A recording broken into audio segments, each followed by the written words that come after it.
Hi, this is Veronica checking my audio. Hey, Veronica. Oh, how adorable. How many months? Evan, this is Avery.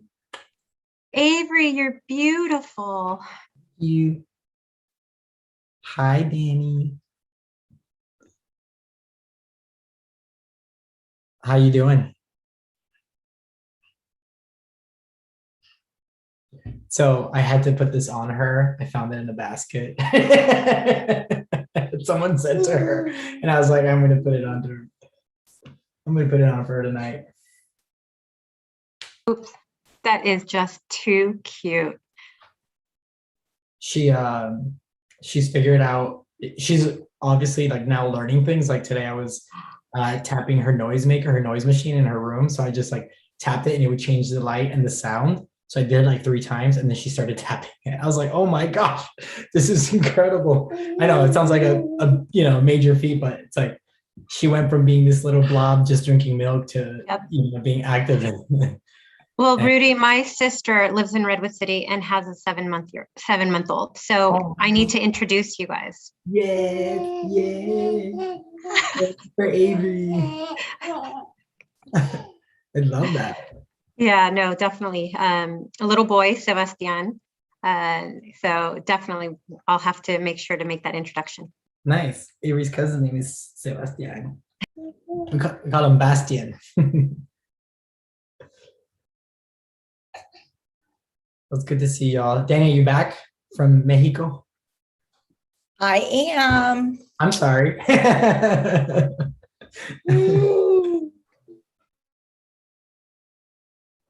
But we saw baby turtles being hatched and born and got to help them get to sea. That is amazing, Danny. Isn't it amazing? I've always seen when they hatch, because when they're laid, because that's the summertime. That's amazing that you got to see them hatch. Yeah. So they're protected, and there's a nonprofit down there, and they're there watching them 24/7, but it happened to be right in one of the nests happened to be right in front of our house. So he allowed us to come down, and we had to stay our safe distance. Yeah. But he did allow us to hold one and sort of like let him scramble around, and then we had to place him down, and then we had like this human shield. Yeah. And as the waves came in, they went out, and it was our responsibility to turn them back onto their bellies if they flipped over, because then they couldn't get anywhere. So it was a total surprise to us that got to happen, but it was one of the most amazing things I've ever done. Wow. Yeah. I had a similar experience in Nicaragua a few years ago on the beach, and we were in a resort, and all of a sudden, we had the staff from the hotel, like it was very few people staying on this place, and they're just like, the turtles are hatching, come see them. It was so amazing. It was like 2-3 o'clock in the morning, and we're all like scrambling to see them happen. It's so cool. Yeah. It's something that you typically just see like on Discovery Channel, right? Like you never I know. think that you could be a part of that. And with climate change and all these issues, like you worry like these things are gonna like go away somehow. I don't know. It's just so beautiful to be able to witness that. I cried. I just literally bawled the entire time it was happening. I was like, it was, anyway. Circle of life, right? You're watching it happen. It's beautiful. And like hundreds and hundreds of them. And we asked the executive director and said, if this were just sort of in the environment without you protecting them, I mean, I won't have the statistics right, but it's like 3 in 100 will actually make it to sea because all the wildlife knows to come and grab the eggs and get them.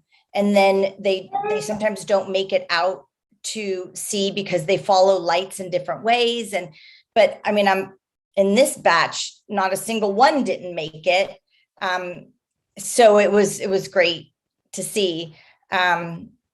Anyway, it was amazing. And I'll stop now. So not only did you go on an incredible vacation, you also had like a life-changing experience. Basic vacation. No, that's awesome. Hi, Amy. Good to see you. Hey, Lou. Hi, Rudy. How are you? Good, good. Look at that cutie pie. Thanks. You know, I'm really sad this is our last committee meeting. Not gonna We'll- lie. We'll get together. Y'all are great. Veronica knows we love wine and drinks and fun. It's holiday cheer. Avery likes a good party too, so We do. She is so cute. How old is she? 7 months. Wow. Oh, she moved. She's moving then. Yeah, she's crawling, she's Yeah. grabbing. Yeah, Oh. she's growing. It's just happening too fast. I'm not gonna lie, it's way too fast. Always is. Cute. Yeah. Good to see you, Lou. Hi, Veronica.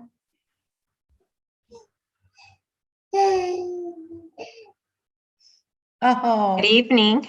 I love coos. That's a great coo.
Do we have everyone here so we can get started in just a minute?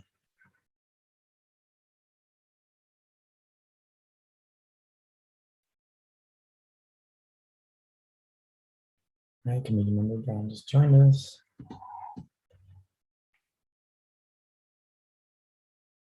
Vice Chair Lacefield.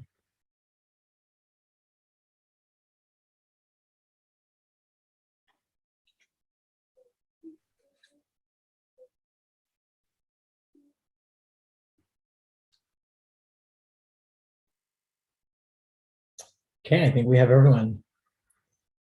Good evening, and thank you for tuning into our final virtual advisory districting committee meeting. I want to thank the members of the Redwood City community that have taken the time to attend our meetings, provide feedback, and help us make good informed decisions throughout this process. I also want to remind folks that this is an advisory committee and the final decision as to what districts will look like will be decided by the City Council. As we move forward with the meeting, I hope that my fellow committee members will continue to be respectful, assume good intentions, and make decisions that are best for the whole of Redwood City. Attending the meeting tonight via teleconference are committee members Brown, Buckmaster, Chaudhry, Kavi, Gardner, Gasparini, Hicks, Demansky, Pena, and Silk. Vice Chair Lacefield and myself, Committee Chair Espinoza Murray. City staff and staff from the city's redistricting consultant, redistricting partners are also participating via teleconference. We're offering Spanish translation for all ARC members through a dial-in conference line. And if you wish to hear the meeting in Spanish, please dial 669-900-6833, enter meeting ID 346-830-8566 and password 1017. To repeat this in Spanish, estamos ofreciendo traducciones en español para todos los participantes de la reunión de redistribución de distritos a través de una línea de conferencia. Si quiere escuchar y participar a esta reunión en español, por favor marcar 669-900-6833, de nuevo 669-900-6833, y puede ingresar el número de identificación 346-830-8566 y la clave es 1017. I'm now going to ask Management Analyst Kimberly Daniel to please help me with the roll call. Kimberly. Thank you, Chair. Member Buckmaster? Here. Member Pena? Here. Member Covey? Here. Member Gardner? Here. Member Gasparini? Here. Member Brown? Present. Member Chaudhry?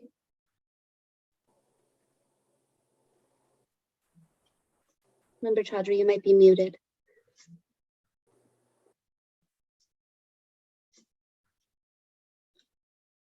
Sorry, I couldn't unmute myself. I'm here. Thank you so Thanks. much. Member Hicks Dumansky? Here. Thank you. Member Self? Here. Vice Chair Lacefield?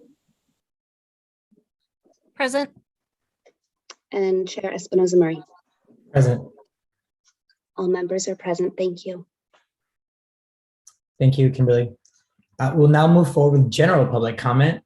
As a note, we will also have another public comment period for the public hearing portion of item 5 in just a moment. Please note that attachment A of the agenda packet contains all written public comments submitted via email from October 30th, 2021 through November 12th, 2021, and is included as part of the public record. In addition, all comments received after the agenda was published have been sent to the committee and have been added as a supplemental attachment to the agenda on the city's website. Instructions for live public comment are on the screen, so use the raise hand feature to request to speak. If you're calling in, press *9 to request to speak. Each speaker will have 3 minutes. I will call members of the public to speak in the order in which they raised their hand. Please keep your hand raised until you're called upon. Once you finish speaking, please use the lower hand button. All right, so if anyone from the public wishes to provide public comment that is not with regard to item 5 on today's agenda, please go ahead and raise your hand. And I believe there is one person with their hand. All right, so we have Martha and then Rona. Go ahead, Martha.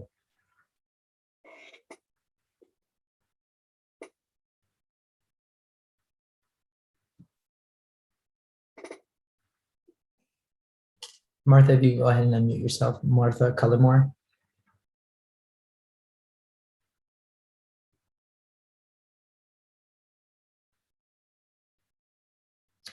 All right, Martha, you're muted. It seems like you may be having, oh, there you go. Go ahead, Martha. I'm here now. I just Go got ahead. unmuted. For some reason, it stuck.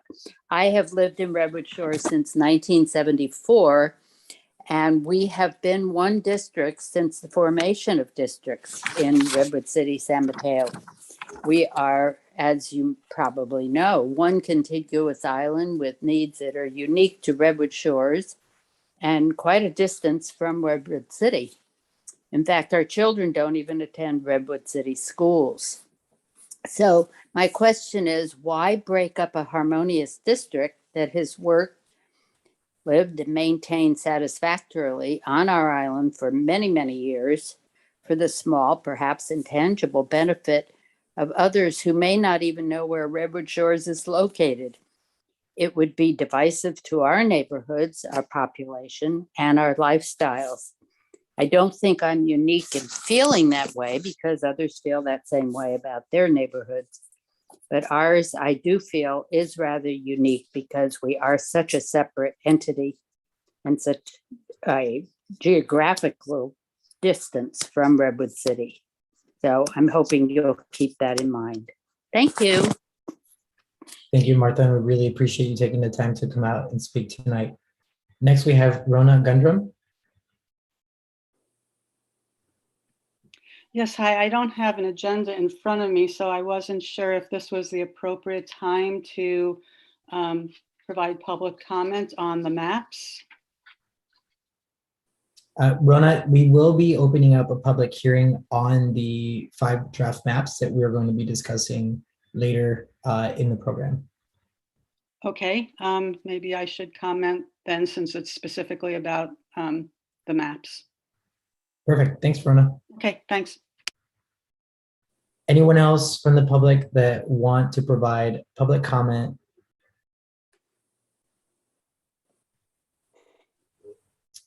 All right, seeing none, this concludes the general public comment portion of the agenda. As mentioned, we will have another opportunity for public comment during the public hearing portion of item 5 in just a moment.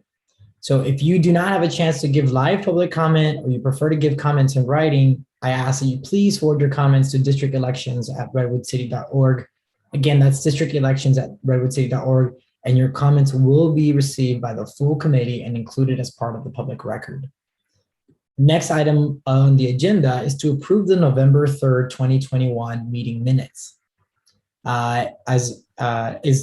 Does anyone have any comments or corrections or a motion to approve the minutes? So as a reminder, when making a motion, please clearly state your name followed by a motion for accurate reflection in the meeting minutes. Is there a motion to approve the minutes? Lou Covey, so moved. Thank you, Second. Commissioner Covey. And Vice Chair Lacefield seconded, has been moved and properly seconded. Kimberly, if you please conduct a roll call vote. Thank you, Chair. Member Buckmaster, Yes. Member Pena, Yes. Member Covey, Yes.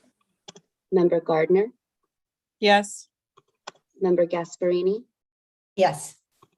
Member Brown, Yes. Member Chaudhry, Yes. Member Hicks Dumansky, Yes. Member Selk, Yes. Vice Chair Lacefield, Yes. and Chair Espinoza Murray.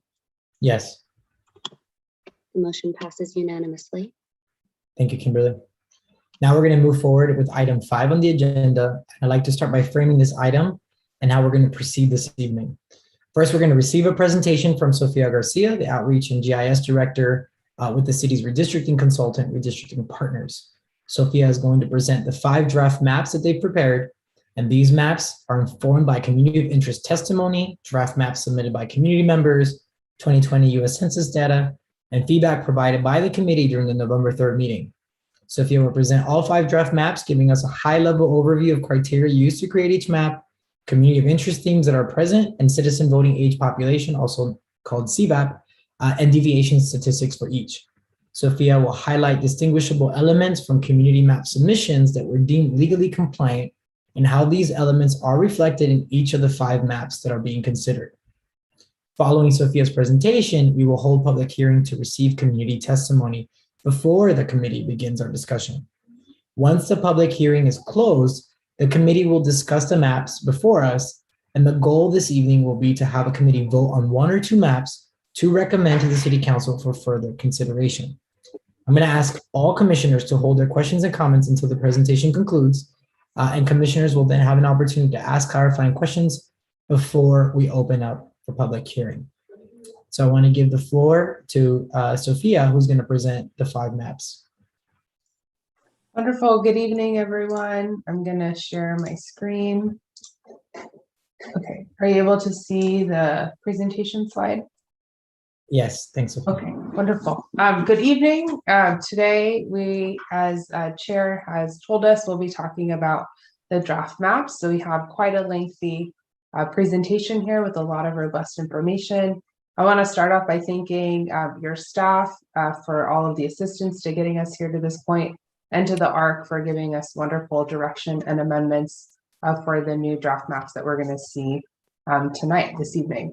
I also do want to remind us that we're using those traditional redistricting criteria for all of our draft maps, and continue to look at the community of interest feedback and all the direction from the ARC. So let's get started. So again, for public submissions, we have obtained quite a few submissions via Districtor and have created atlases and data packets for all of them through November 12th. So those should be available to the ARC, and also again, they're all of them online on the Districtor site.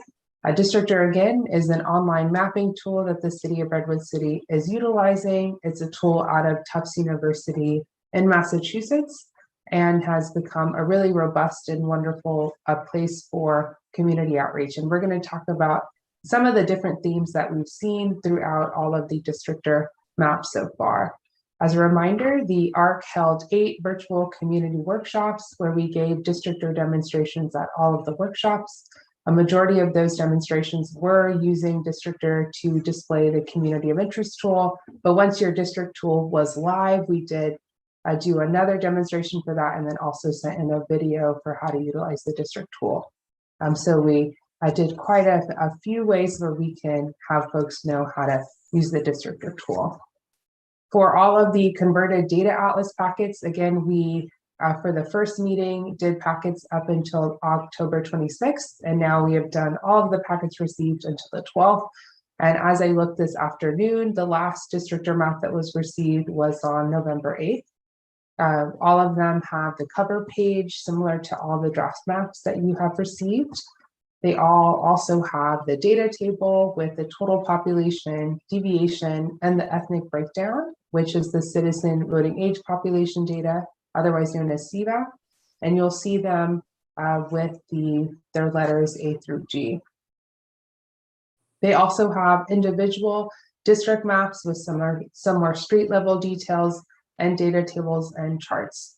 All of the Districtor maps, along with the draft maps, also have an HTML file, which will allow you to look at that via the internet, so you can zoom in closer to look at specific street level information and data. So all of those have been made available. Along with the district-based maps, we also received some community of interest map submissions, or COI testimony as well. And additionally, all of the public submissions have a web-based map, again, where you can zoom in closer, because we know that there's only so much detail that you can have to a paper-based map that is 8x11. So you can zoom in closer using this web-based map, move it around so you can see where the boundaries are for all of the public submissions as well. And this is what it would look like. In terms of some of the themes that we've seen for the community of interest testimony, and again, we reviewed these up until the ones received on the 12th. A number of the maps that were received were non-compliant, and they were non-compliant for a couple of reasons. One of those is some of them were non-contiguous, so they didn't follow that criteria of creating districts that were geographically touching one another, or didn't hop or jump over a specific district. So we had some uncontiguous maps. We also had some maps that were over the total plan deviation that is allowable, which is that 10%. And so again, following those traditional redistricting criteria, the number one criteria of creating districts of relatively equal size, utilizing census geography and census data. The ARC and the city is bound to accept a map that is beyond that, or that is not beyond that 10% total plan deviation. I know that our attorney who's also here on the line has talked about if the ARC were to consider a map that was over that, there would have to be a really great explanation, but we have some draft plans that are close to that 10% but aren't over that. So for these draft plans, they are non-compliant. We also want to note that as we were looking at all of the draft plans, none of the maps submitted via districtor included districts that had 2 majority minority Latino districts. I think this just illustrates that it is pretty difficult when you are looking at the data.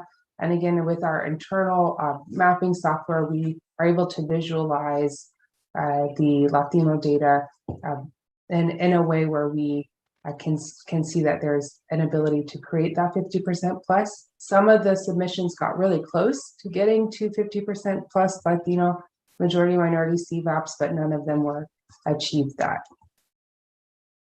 Again, this is a slide that talks about that. A number of them did have one district that was majority minority Latino citizen voting age population, but none of them were able to achieve those 2.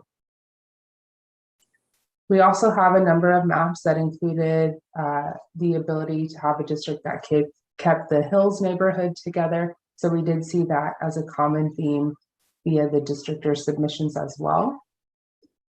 And we also had some that split Redwood Shores in different places. Quite a few of them kind of split it where our draft plan E splits it, which is on the south near that Bridge Parkway. And we also had quite a few that kept Redwood Shores together. So those are some of the themes that we've seen on the district-based maps. And in terms of draft plans that are being considered by the ARC right now, those are draft plans A, B, C2, D, and E. And again, as a reminder to the public, the committee decided to not consider draft plan C, but draft plan C2 is still something that is available and on the table for the ARC to consider. The commissioners have a packet with 5 consultant drawn created plans that are based on community of interest testimony, publicly submitted maps, traditional redistricting criteria, and ARC member feedback that we received on the November 3rd ARC meeting. These maps are posted to the commission website for the public 5 days prior to tonight's draft plan hearing, so that the public had some opportunity to look at the maps, look at the drafts, and come prepared with comments and any recommendations. Again, the drafts that are submitted, they are lettered, not numbered districts. This is a temporary structure because the numbering will occur at the final map adoption hearing, and the council will be the ones who will sequence all of those districts and place numbers to the new districts. Each draft also has a less than 10% total plan deviation. Again, we do see some higher total plan deviations, but as long as it's under that 10%, they are legal plans that the ARC and the council can consider and move forward as a final draft map. Each draft map that we're considering also creates 2 districts that are 50% plus Latino citizen voting age population. Again, that was a recommendation by the ARC, and the main reason why draft plan C was not move forward in this process. And so all of the plans do have pretty much the same construction of those 2 Latino citizen voting age population districts. Draft maps A through E are somewhat similar to each other due to the population shifts that we've seen from the census, specifically because we've seen one of your existing districts have high growth and another one have a lot of less population. And also due to the ARC's recommendation of having 2 majority minority districts. Because we have all of those things that are moving forward and for consideration. All of draft plans A, B, C2, D, and E do have minimal changes, but again, now it's moving forward as what the ARC would like to consider and what they would like to move forward to the city. So we have a high-level summary of all the draft plans, and then we have some slides that go more into detail for all of the plans as well. So for draft plan A, it is a plan that was created off of the current lines, which adjusts for the 2020 population, those traditional redistricting criteria, and also creates those 2 majority minority Latino citizen voting age population districts. Just as a reminder, I know we're all pretty familiar with those traditional redistricting criteria, but I'll say them again in case we have any members of the public who are listening and attending with us for the first time.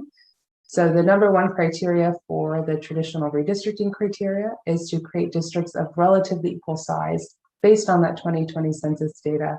And when we're talking about a relatively equal size, that's what we are discussing when we're referencing that 10% total plan deviation. So the ARC and the city are not bound to create districts of exactly equal population. They have some room because there's a number of their criteria that they are considering. Another criteria is to create districts that are contiguous or geographically touching one another. The third criteria is to consider communities of interest. They are also able to look at additional government lines, one that we've talked extensively about, and we'll see with the other maps are those neighborhood lines that we reference. And then the final criteria is to create districts that are compact. So those are all the criteria that we're talking about. And we do have slides referencing those on all of our past presentations and during the community workshops. For draft plan B, we've created this plan based on those traditional redistricting criteria and themes from community of interest testimony. For draft plan B, it keeps Redwood Shores together. It draws a district with Friendly Acres, Redwood Village. It splits down Valhalla and portions of downtown. It also includes Farm Hill and Stolsack Park in a single district. It has Woodside Plaza and Palm neighborhoods in a district, as well as Farm Hill, Canyon, and Edgewood Park in a single district. And it draws Bear Island with Centennial and portions of downtown. It also follows neighborhood lines.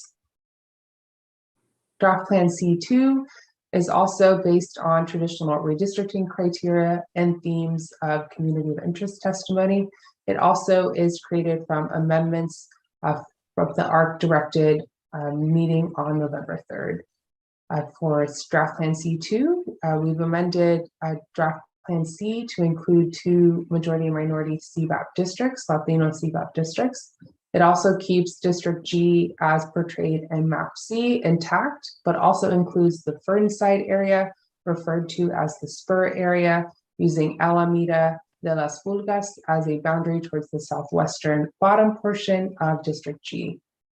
Draft Plan C2 also keeps as much of Redwood Oaks neighborhood together along the Woodside Road in that district. Draft Plan D also is created off of traditional redistricting criteria from themes of community of interest testimony and amendments from the ARC direction on the meeting from November 3rd. It brings back a minimal change map that has 2 majority minority Latino CVAP districts and makes minimal changes to the existing lines that were adopted in 2011. It keeps Redwood Shores in a single district. It also looks at Bear Island, Centennial, and downtown are in a district, and Farm Hill, Canyon, and Eagle Hill are also in a single district. For Draft Plan E, the final plan that is a part of that 5-plan packet is also based on traditional redistricting criteria, themes of community of interest testimony, and is amendments from the ARC direction on November 3rd. It brings back a plan that splits Redwood Shores that has 2 majority and minority Latino CBAP districts to sort of see how that construction would look like.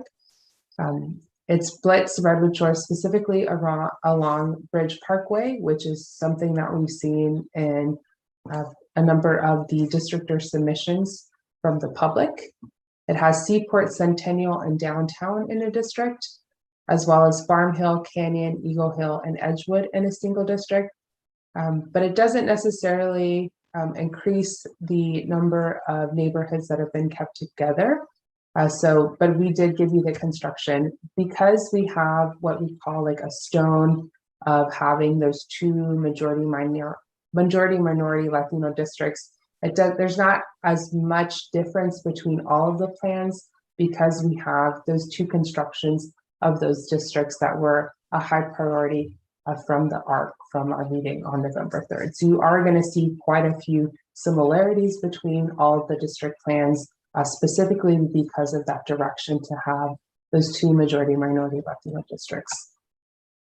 So those are the summaries, and now we're gonna kind of talk about each of the plans so we can see the maps in front of us. And we're also going to show you the deviation and the specific district letters. So for draft plan A, again, all of these meet traditional redistricting criteria, but it also achieves the following. The deviation for draft plan A is 9.6. It preserves 8 of 17 neighborhoods wholly intact.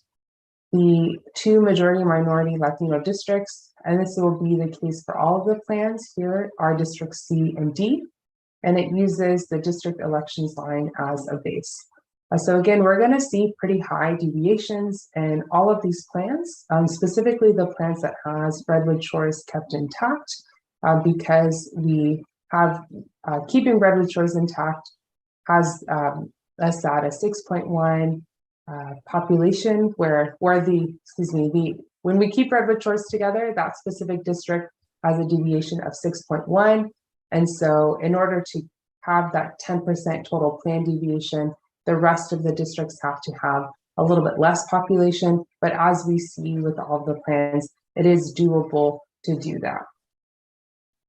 Additionally, for draft plan A, and here we see that there's a difference between the map on the previous slide and this slide, because now we have the overlay of the neighborhoods. So the black lines is the draft plan A lines, and those kind of light pastel colors underneath it are our neighborhood lines. So that's going to be the difference that we'll see with all of these slides moving forward. It keeps Redwood Shores in a single district. It also has Farm Hill, Canyon, and Edgewood in a district, as long as Bear Island, Centennial, and portions of downtown are also in district. And that one is District B. The Farm Hill, Canyon, and Edgewood are District G, and Redwood Shores, of course, is District A. For Plan B, again, for the first map, for the maps that we're going to see, this one is just the overlay or just the districts for our draft plan. So draft plan B also has a deviation of 9.6%. It preserves 6 of 17 whole neighborhoods. It also has C and D as its two majority minority Latino CVAP districts, and it uses community of interest testimony and publicly submitted maps as its base. Again, the difference between that first slide and this slide is we have the overlay of the neighborhoods. So it keeps Redwood Shores together in a district for District A. It keeps Farm Hill and Canyon in a district for District F. It has Bear Island, Centennial, and portions of downtown are in a district, which is District B. And then portions of Palm and Woodside are in a district. And for this one, it is District G. For draft plan C2, has a deviation of 9.6%. It preserves 8 of 17 whole neighborhoods. C and F this time are our Latino majority districts, and it uses draft plan C as its base. And the reason why we see differences in lettering is just because the mapper that was drawing the districts arbitrarily assigns numbers or arbitrarily assigns letters, excuse me. And that's why another reason why we don't use letters is because we as the consultant are not going to be the ones who are going to set the numbers for the districts moving forward. So that's why you may see some change in the lettering. It's solely just due to how the line drawer was drawing the particular map. So for draft plan C2, again, we see the overlay of the neighborhoods for this slide. It keeps Redwood Shores in a district with District A. It keeps District G as portrayed in Map C intact, but also includes the firm side area, referred to as the spur area, using Alameda de las Pulgas as a boundary towards the southwestern bottom of District G. It also keeps as much of Redwood Oaks neighborhood together along the Woodside Road in their district. And so what we're going to see when we have these kind of longer descriptions of the amendments for C2, D, and E, that is with staff being really diligent with going back, listening to the notes to make sure that we were able to receive what the ARC said. So again, thank you to staff so we could work together to make sure that we made the changes that were asked of us. So that's why we're going to see some of those longer descriptions. For draft plan D, it has a deviation of 9.9%. So again, high, but still allowable. It preserves 8 of 17 neighborhoods. The Latino CVAP districts here are districts, we have numbers here, but it should be C and D. And it brings back a minimal change map that has 2 CVAP majority minority districts and makes minimal changes to the current lines. So we'll update the presentation when we send it again. It also keeps Redwood Shores in a district. It has Bear Island, Centennial, and Downtown in a district. Also, Farm Hill, Canyon, Eagle Hill, and Edgewood are in a single district. Draft Plan E, our final plan, is the one that has the deviation of 9%. So again, we were asked to split Redwood Shores to see if we could have more neighborhoods together or what would be a possible construction. But also with our draft plan E, the direction was to have those 2 majority minority Latino CVAP districts. So we do see that the deviation for the specific plan is a little bit lower at 9%. It preserves 6 of those 19 whole neighborhoods. It has 2 majority minority CVAP districts for C and D, and it brings back a map that splits Redwood Shores to kind of see that construction. Redwood Shores is split along Bridge Parkway. Again, that was the split that we identified with utilizing the districtor submissions. We looked at districtor submissions and then also kind of look at what would be contiguous in terms of a split that made sense for Redwood Shores. So the other constructions of splits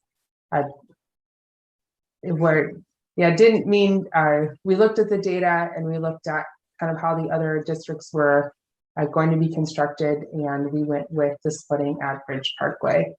Seaport, Centennial, and Downtown are in a single district. Farm Hill, Canyon, Eagle, and Edgewood are in a single district. And this one does have the ability to keep the neighborhood of Roosevelt whole. For total plan splits, we have this slide that shows, all of our districts and the neighborhoods that they were able to keep together. So we do see that with the amendments and direction from the ARC, we were able to keep at most 8 of the 17 neighborhoods together. And in terms of kind of moving forward in this meeting and what we hope to achieve at the end of this meeting, so any additional amendments, we can discuss that, talk about that. And again, a lot of these plans are pretty similar to one another, so we were able to kind of come back with those amendments, but at this point it is a policy decision on the ARC's part on what way they would like to move forward.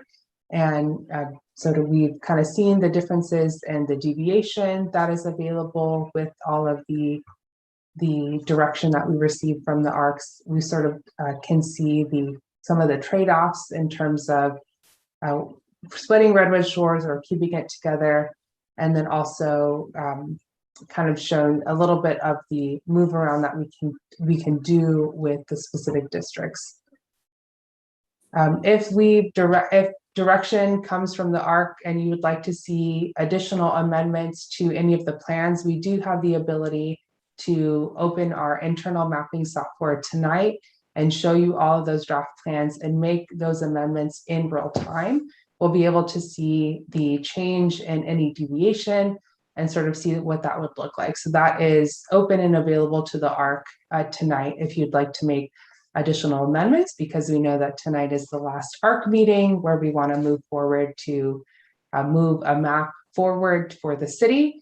And additionally, we work with staff and your GIS staff to create an online mapping tool, which allows you to turn on and off all of those maps and additional layers. So we can bring that up as well to show you those changes. So again, thank you to staff and specifically to your GIS staff for working with us to get that up and available. So again, any amendments to plans, we can do that tonight for you in real time. If you'd like any additional ones from the plans that we've provided to you moving forward. And for what's next, again, any official drafts for the committee and council will need to be made available to the public in advance. Tonight is the meeting where we're going to move forward a final plan for the city council to consider. And then for the city's final selection of a map, that map will have to be made available for 7 days prior to the meeting. Under the Fair Maps Act, the final plan needs to be available a week in advance. And so any changes that are made during a draft plan hearing also we need to make sure that those become available in advance. Again, we mentioned the numbering of the system, and all the numbering of maps will be done by the city council after they vote on their final meeting. So we did see we'll have to update this presentation a little bit because we saw some of those numbers, and we'll update those to letters. And again, that will be done at the end of this process, and that will be for the city to consider. That's the end of the presentation. I know it was lengthy and full of a lot of information, but I'm going to give it back to staff and the chair now to continue the meeting. Thank you, Sophia. Before we go into public hearing, I just want to open up for the committee to ask any clarifying questions. So if you'll raise your hand, let me know. I see Commissioner Covey and Commissioner Hicks-Szymanski have raised their hands. Commissioner Covey, go ahead. First, a comment that based on the way we are developing living accommodations, and I should probably turn on my camera here. There we go. We're looking at, there are lots of building going on in Redwood City, and we have to consider that this may be the last time that we can consider keeping any neighborhood together. So people need to understand that, because the population centers are going to be changing. But with that being said, I'm wondering how many options does the city council expect from us? So, Commissioner, we're hoping to narrow it down to 1 or 2 maps. We can go up to 3 or 4, however many the committee deems necessary. But hopefully we'll minimize the number of maps and move forward. Okay, good. Thanks, Commissioner Covey. Commissioner Hicks-Szymanski. I just want to make sure I understand the maps correctly. Is the only map that splits Redwood Shores map E? Yeah, okay. Yeah, and correct. But all the maps A, B, C, 2, D, and E, they all have 50% Latino voting age districts. Correct. We have 50% CVAP. Okay. Yeah. Okay.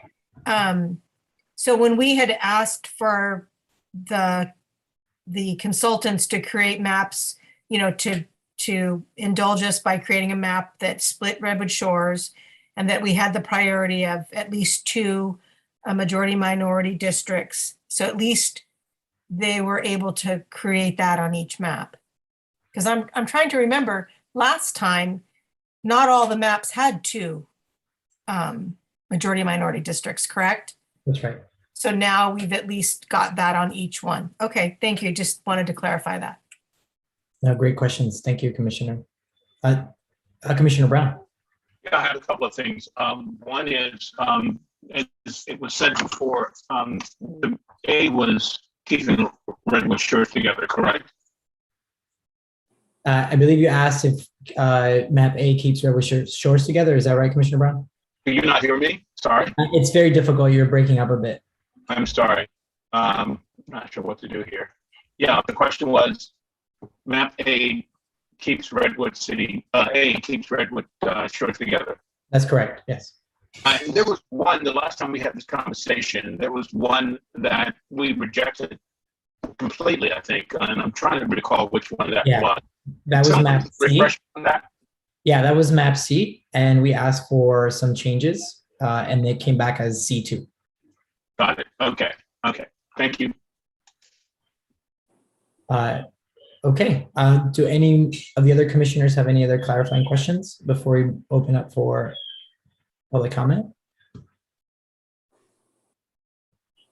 All right, so I'll now open up the public hearing, and if you'd like to give live testimony, I ask that you prepare to do so at this time. Instructions for public comment are on the screen, so use the raise hand feature to request to speak. If you're calling in, press *9 to request to speak, and each speaker will have 3 minutes. I will call members of the public to speak in the order in which they raise their hand. So please keep your hand raised until you're called upon. Once you're done speaking, you can go ahead and lower your hand. So first we have Jimmy Hedges, followed by Rona Gundrum. Go ahead, Jimmy.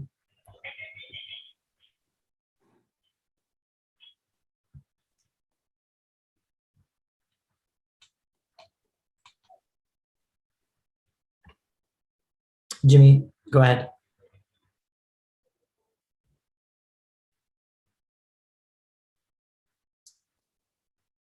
All right, I think Jimmy may be having some issues. I'm moving on with Rona Gundrum, please.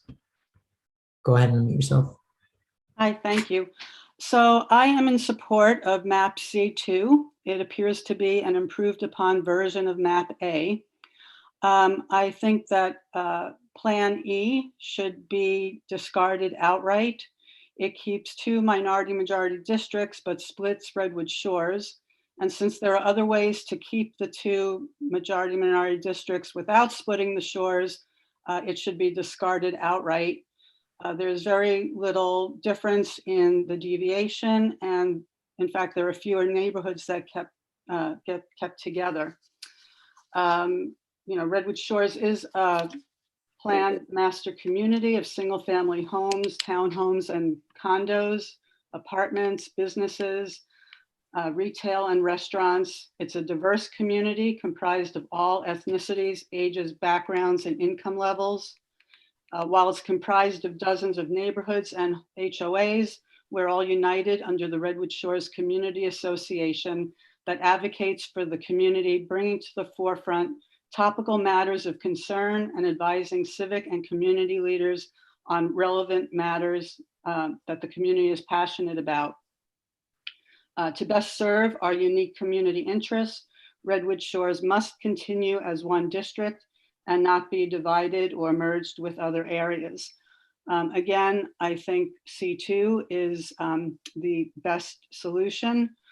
There was a map submitted, number 75261, which was a bit more different than these maps, which also kept the shores together and created 2 majority-minority districts. And I'm not sure why that didn't come up for consideration.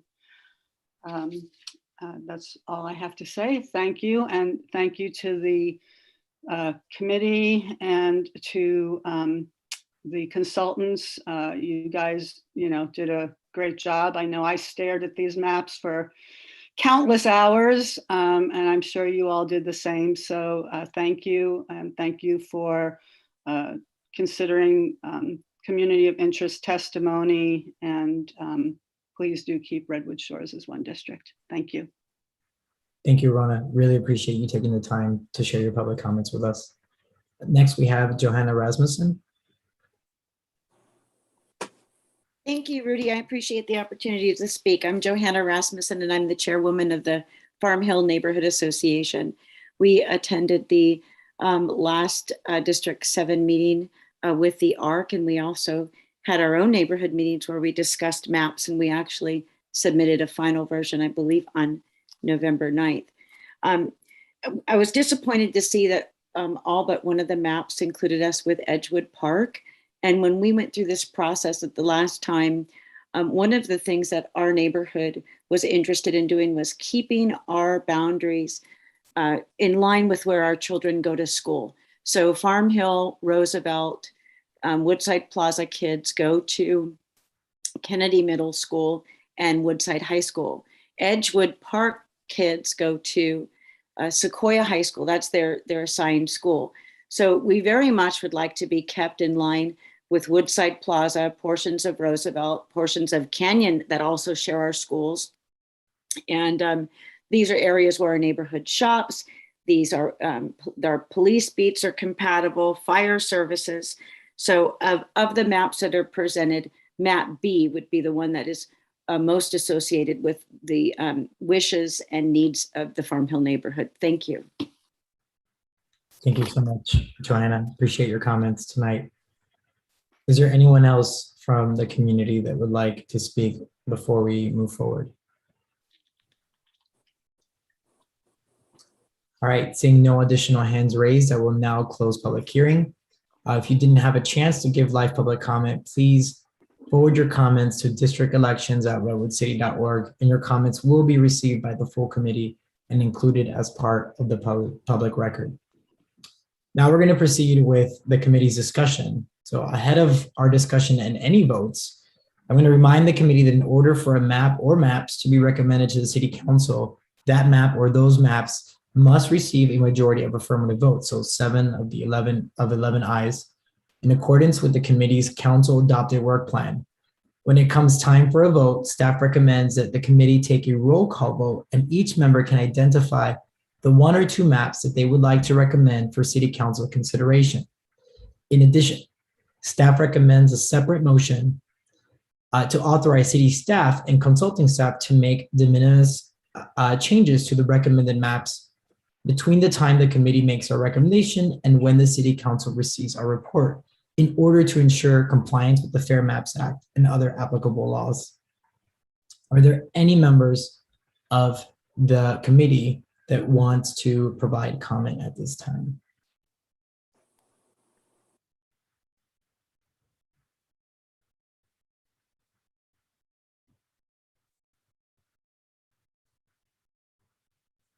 Okay, I see Commissioner Domansky and Commissioner Gasparini have their hands up. Commissioner Hicks Domansky, if you can go first. I just have a question. I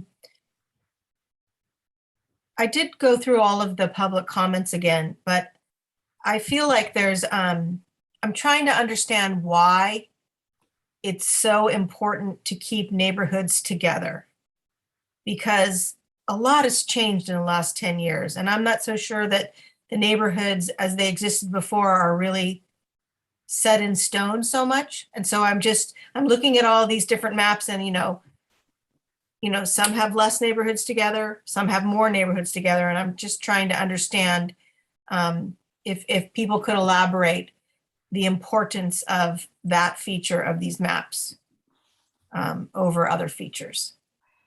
Thank you, Commissioner Szymanski. And I'm going to ask Sophia if you can help us answering that question.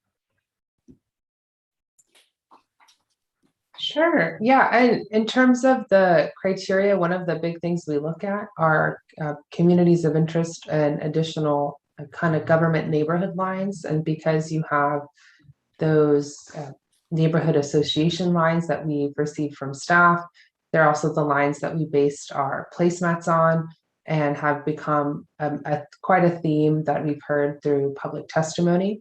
And so that's what we've also been directed from the ARC to use. So it is one of many criteria that we've been utilizing for this process, and just has become a consistent theme for this process. And as a follow-up question, how long has it been since these neighborhoods have been redrawn? I think I'll defer towards staff on that one. I'm not 100% sure on the historic nature of those neighborhoods. So I think Alex has unmuted himself, so I'll direct that to him. Thank you, Sophia. So the last time the neighborhood association maps were updated were 2017. Thanks for the question. I do have a follow-up question. So Commissioner Gasparini, if you'll let me ask, because I know you had your hand raised, but just wanted to follow up on that, on the neighborhoods question. Is there anything in the Voting Rights Act or the Fair Maps Act that guides us as to neighborhoods specifically, aside from just communities of interest? That's for Sophia or Veronica. Provide some of that insight.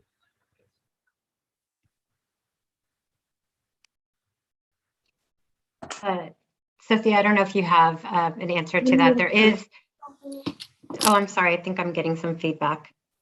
I'll just open it. Oh. Someone unmuted. That should be muted. Okay, thank you.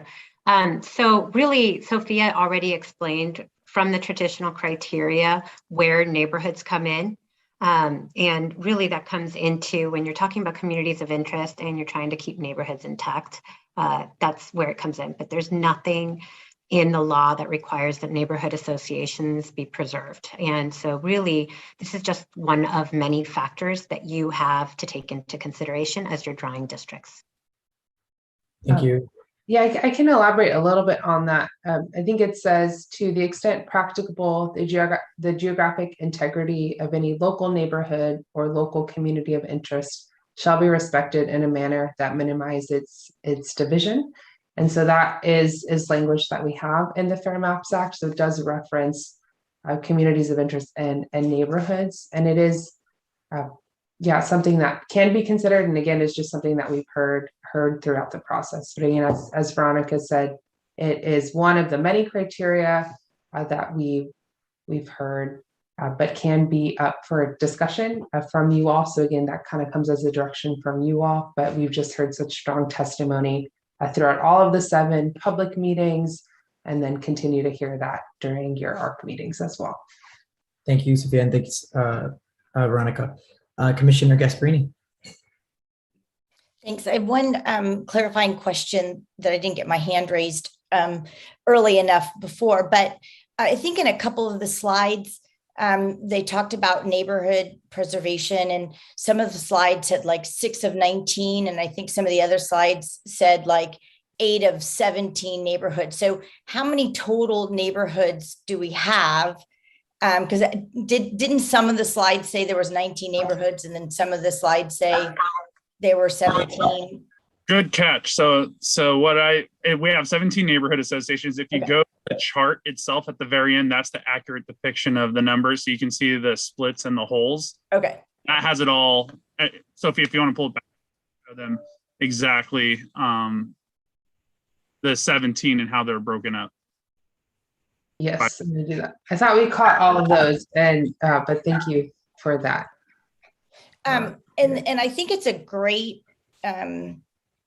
question that committee member Hicks Demansky brings up, because someone who's lived in Redwood City for 56 years, I'm very tied to my neighborhood and my neighborhood association, right? Because I've lived only in 3 different neighborhood associations, and I've always felt very connected to that neighborhood association. But someone who maybe has just moved into Redwood City, within the last 5 years, or even committee members have often brought up the question of, well, are our neighborhoods really that important? And do people even know they're in a specific neighborhood? So it's a really great question to bring up.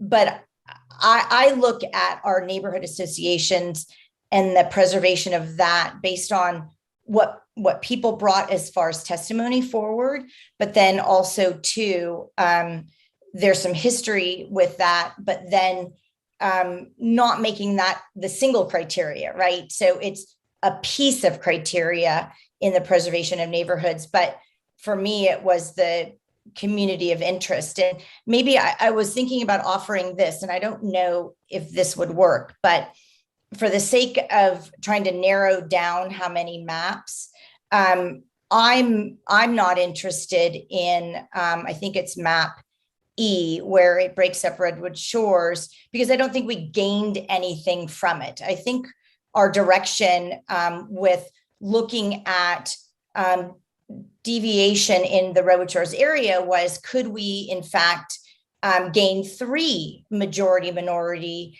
districts? And without that gain, I don't see a lot of benefit. So my thought was just to narrow down, might there be consensus to simply eliminate draft plan E, and then we can narrow the conversation to A, B, C2, and D.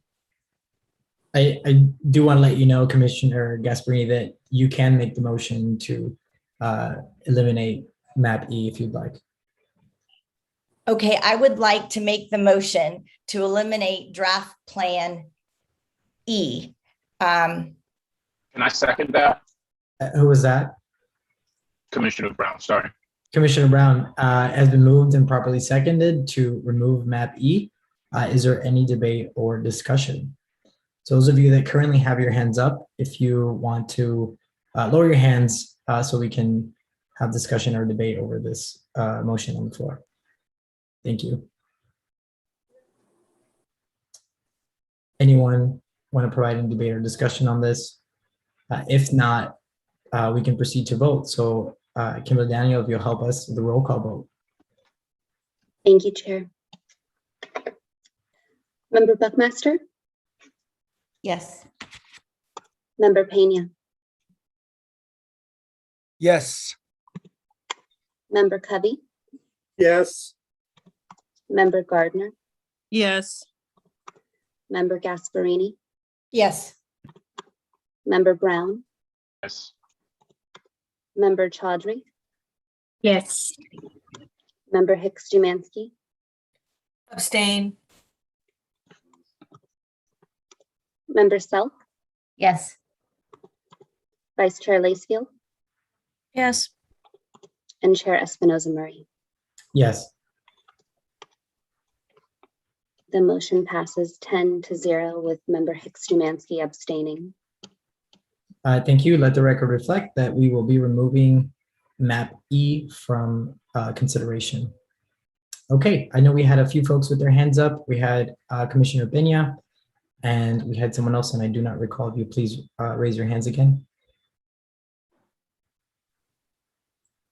Commissioner Pena, you can go ahead and speak. Folks, I was going to make that same motion. Just want to raise my hand. If anybody has any other pressing items, we can move there. Great. Is there any further debate or discussion on the maps that we are now reviewing, which are A, B, C2, and D? Does anyone want to provide their opinions, reflections, comments? Yeah, Commissioner Selk. Thank you. I would like to know from the committee members who were pushing for the Alameda de las Pulgas change in map, which is now visible in map C2, if that's exactly what you were looking for. And even though that is splitting up a neighborhood, if it actually creates the proper neighborhoods that we are looking for. Since I am not living in that neighborhood, I know exactly where you mean, but I'm not a member of those. And so I would love to know if that C2 map sort of, there's minimal changes to other things from C2. So I'm curious if that actually makes a dramatic difference and makes things better. And I'm also thinking about the group from Farm Hill who talked about B being better for them. So I'd love to hear from committee members who have opinions, strong opinions on that neck of the woods, who could share what the trade-offs are between B and C2. Thanks, Commissioner. So I believe Commissioner Gardner was the one who made that request, with probably backup with Commissioner Gasparini, if I'm not mistaken, but Commissioner Gardner.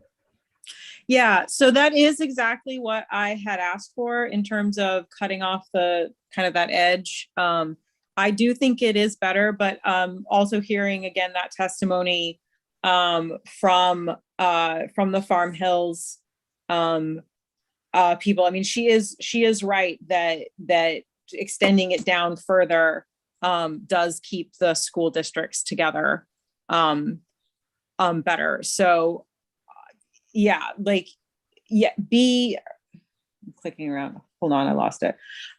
Yeah, draft plan C2. Yeah, it does address at least some of that. So I'm very happy that that was done, but I don't know that it's better for that particular piece. I don't know that it's better than B, but it is significantly better than what C was, and also better than what we get in E is gone. But definitely better than what we get in D, which doesn't even give us that neighborhood with the little spur, and also breaks up what Farm Hill was asking about with the schools. Sophia, if you'll indulge us, and will you show us B and C2 so we can compare?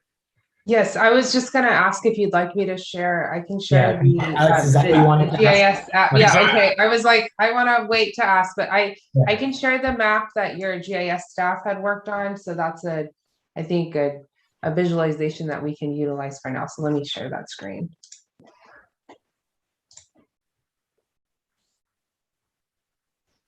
I think it gets that. Okay.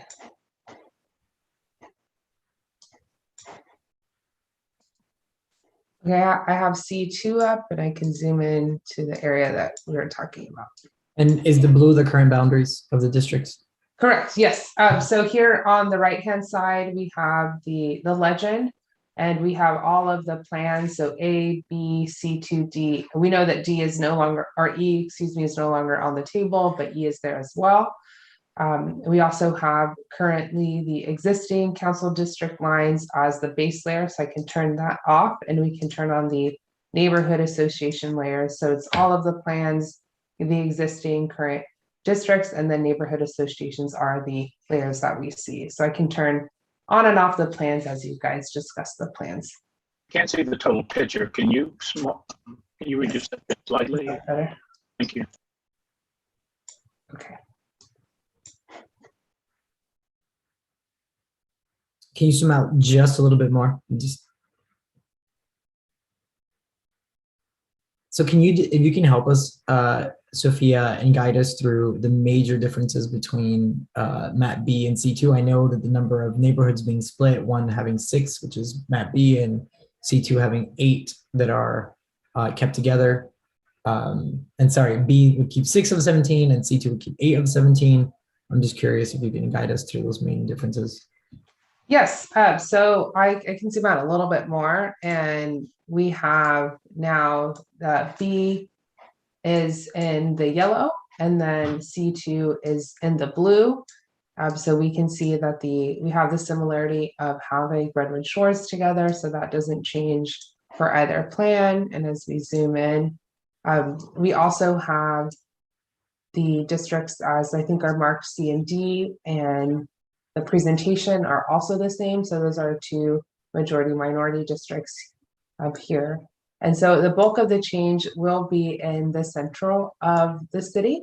And so if we turn, we can turn off D. We see that where we see the blue lines, that those are the splits that occur between our Plan B and Plan C. So we have the neighborhoods labeled, but we see there is a slight split between, I should have my neighborhood line open.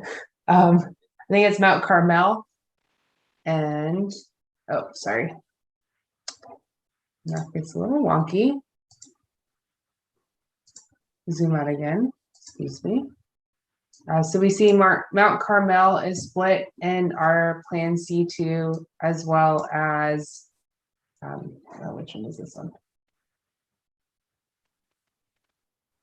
That's Eagle Hill. Thank you, Eagle Hill. Okay, I haven't seen these at all. So Mount Carmel and Eagle Hill are split. Also, we have the slight change between our Farm Hill district and Woodside Plaza. So again, if we turn off Plan C, Plan B keeps all of the Farm Hill together, but it slightly splits it. This is the one for C2 that splits us along that Las Pulgas area. So again, minimal changes, but mostly occurring in the center of the city. So I can zoom out a little bit more again.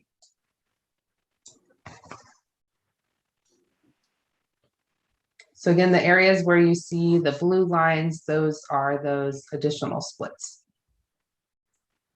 Okay, so I want to give preference to those commissioners that have questions specifically about what we're discussing. So if you are going to ask something or comment on what we're looking at right now, please keep your hand raised. If not, ask you, Laura, and then raise it again after we're done. So, all right, Commissioner Gardner, and then Gasparini, and then Commissioner Brown.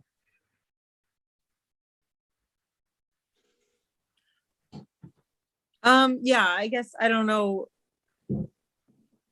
It's hard for me to know what the best thing to do is for the center of the city, just because I've been through there, but I'm just not as familiar with those neighborhoods. But I know that like Mount Carmel is a neighborhood that people care about, and probably similarly Eagle Hill. So I'm not super jazzed about splitting those, but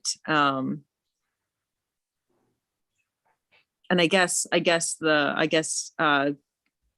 I'm just making comments. I guess B is a little, not B. Yeah. It's hard to keep these straight. Sorry. B. Yeah. B, I think, does keep those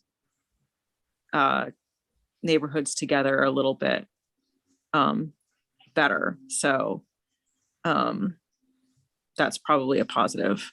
I'll let other people talk for now. Thanks, Commissioner Gardner. Sophia, I'm having a little trouble understanding with all these boundaries and colors. Is there any way we can reduce it to just seeing the districts, how they look, just overlaid with the neighborhoods specifically between B and C2? Yes, I can turn it off. So the kind of colored areas are the neighborhoods associations. And so if you'd like, I can just have one map up at a time, if that would be helpful. Okay, now I see it. Now I can better understand that the blue was throwing me off just a tad. Okay. So thank you. So we do see here that Eagle Hill and Mount Carmel are kept mostly whole, with slight splits on the edges. And then for C2, which it draws, I think that drew lines like right through the middle of them. Yeah, okay. And this one splits Mount Carmel into 3, am I right? Correct. Okay. Okay, and what does it do for, in terms of demographics, how do we see the difference between CVAC demographics between C2 and B? Okay, let me pull that up on the presentation.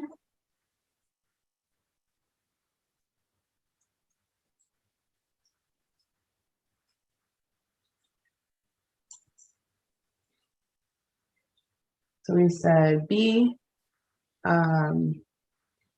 So for B, again, all of them have the 2 majority minority Latino CVAC districts for C and D. So those districts don't change, those constructions.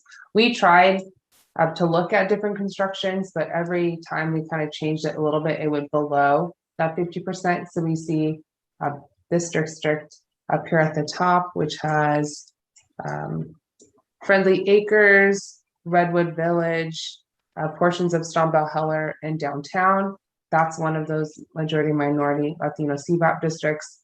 Along with this one would has the other portion of Redwood Village, Stombell Heller, Palm, Central, a small portion of downtown, and a small portion of Mount Carmel. So those are what we call kind of stones in all of the district plans. So those remain the same in terms of the, and then we had the slight total plan deviation between both B and C. So let me just pull that up for us. So for Plan B, the total plan deviation is 9.6%, and it's the same for Plan C2 at 9.6%. If you'd like, I can show the screen that has the full data tables for both of those, if that would be helpful. I would then just share the presentation screen again. Yeah, I would like to see that. Okay, yeah, of course.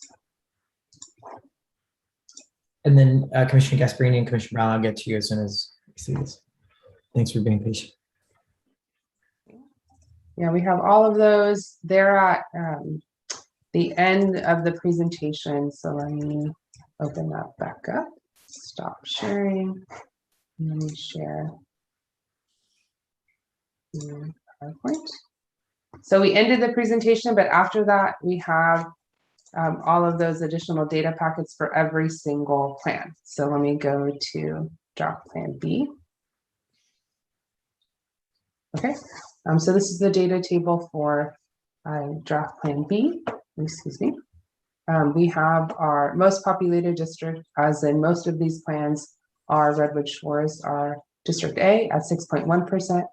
Our least populated district here is District D at -3.5%. Again, that is one of our majority minority Latino CVAP districts. The other districts are within that 3 or 4%. Or most, so it's 6 and 6.1 and -3.5 to get us to that 9.6.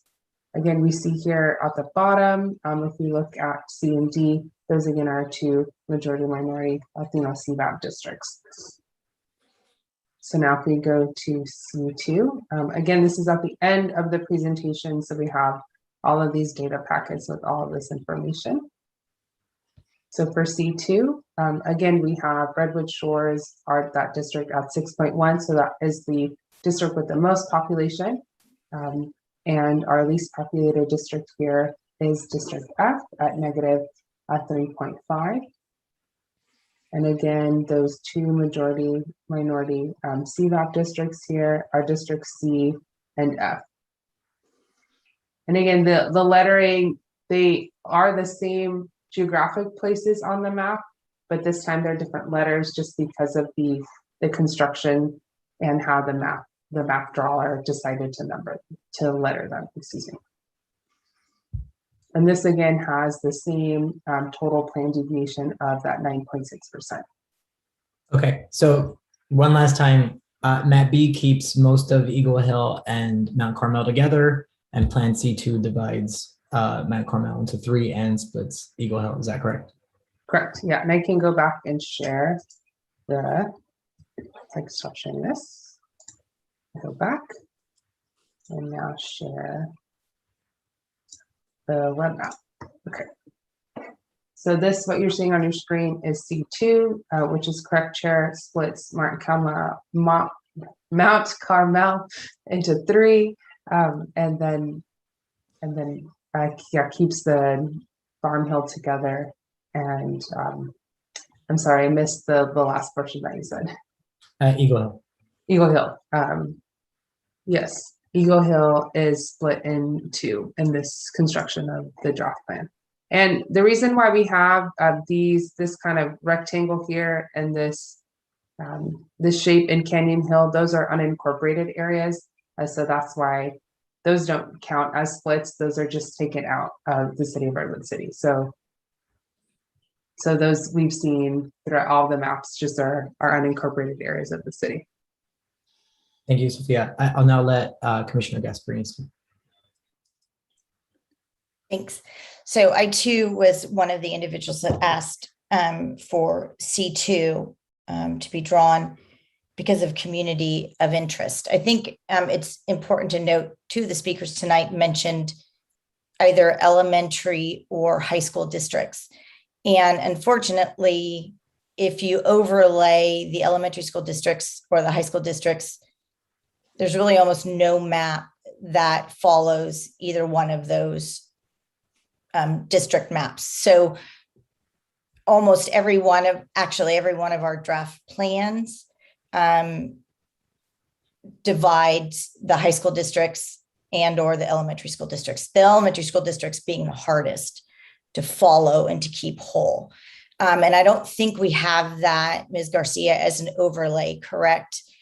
We all kind of had to do the high school and elementary schools districts as they stand today on our own. I believe we all kind of had to do that separately, but just because a couple of people have mentioned it, it's super hard to use the high school and elementary school districts as guiding principles for the neighborhoods. C2 was important to me because I felt like when we looked at community of interest and where challenges or successes were for neighborhoods, the compactness of C2 for, I believe it's District G in C2. And then it brought the central part of Redwood City, I felt more compact or had the ability to create better communities of interest. However, if you were to ask me at this moment what I would recommend to the city council, it would be C2 and B. And the reason why I like the two of those maps is because I think they're the greatest contrast. And it gives the city council something really to think about, whether or not neighborhood preservation is the most important factor moving forward. Is it community of interest? Is it the central part of Redwood City? Is it the two, obviously there's two majority minority districts, but so for me, I don't know if you're Chair Espinoza Murray looking for sediments, but those are the two maps that I'd like to suggest to move forward, because I feel like they provide the greatest amount of deviation for conversation, whereas the other ones kind of are almost similar and don't provide a lot of difference. And I'd hate to have two maps go forward that are basically the same thing. Thanks, Commissioner Gasparini. And yes, that's what you're saying. That's what I was hoping, that we have discussions from the commissioners, what they like, what they don't like, try to reach a consensus, and then move forward with the motion to push one map or two maps to the city council. So I appreciate you bringing up those two. You mentioned B and C too. I'm kind of leaning in a similar direction. So I appreciate you stating that. I now want to let Commissioner Ray Brown speak, and then Commissioner Covey. Thank you. A couple of things clarifying. Sophie, thank you for your patience with this group and your artwork. It's really nice back there. The population of Redwood City, based on what I can see, has increased by 11.3%. Is that correct? Or do you have other numbers? Let me pull that up for you, because we did do that data. So let me find that slide for you.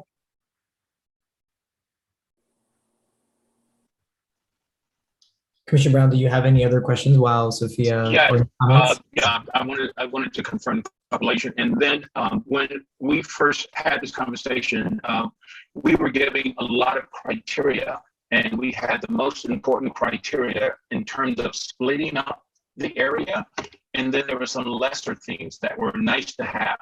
The question, based on these draft district maps A through E or D, do they fit the first three criteria, the first four, or the first five? I just kind of want to see where we are in terms of fulfilling those criteria that we were giving early on during this process. Is that a fair question to you, Chair? Yeah, so Commissioner Brown, just to make sure, you're asking about contiguity, compactness, communities of interest, those requirements, is that what you're asking? I think that's a fair question, in as much as is that why we're doing it this way?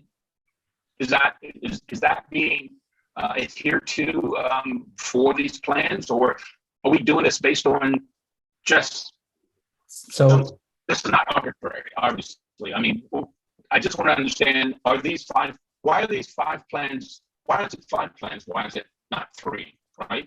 So yeah, so to answer your question, they comply legally with all the requirements of contiguity, compactness, preserving communities of interest, and the other requirements in there. And that's why we're viewing them. The population balance, these are all the requirements, right, set for by the two laws that govern this process. And why these five?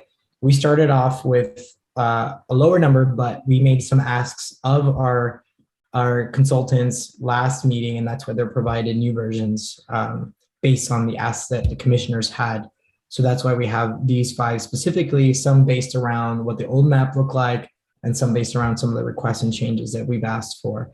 And Sophia and Veronica and Alex, if I'm misrepresenting that, please go ahead and speak up. I have a comment about that, but go ahead.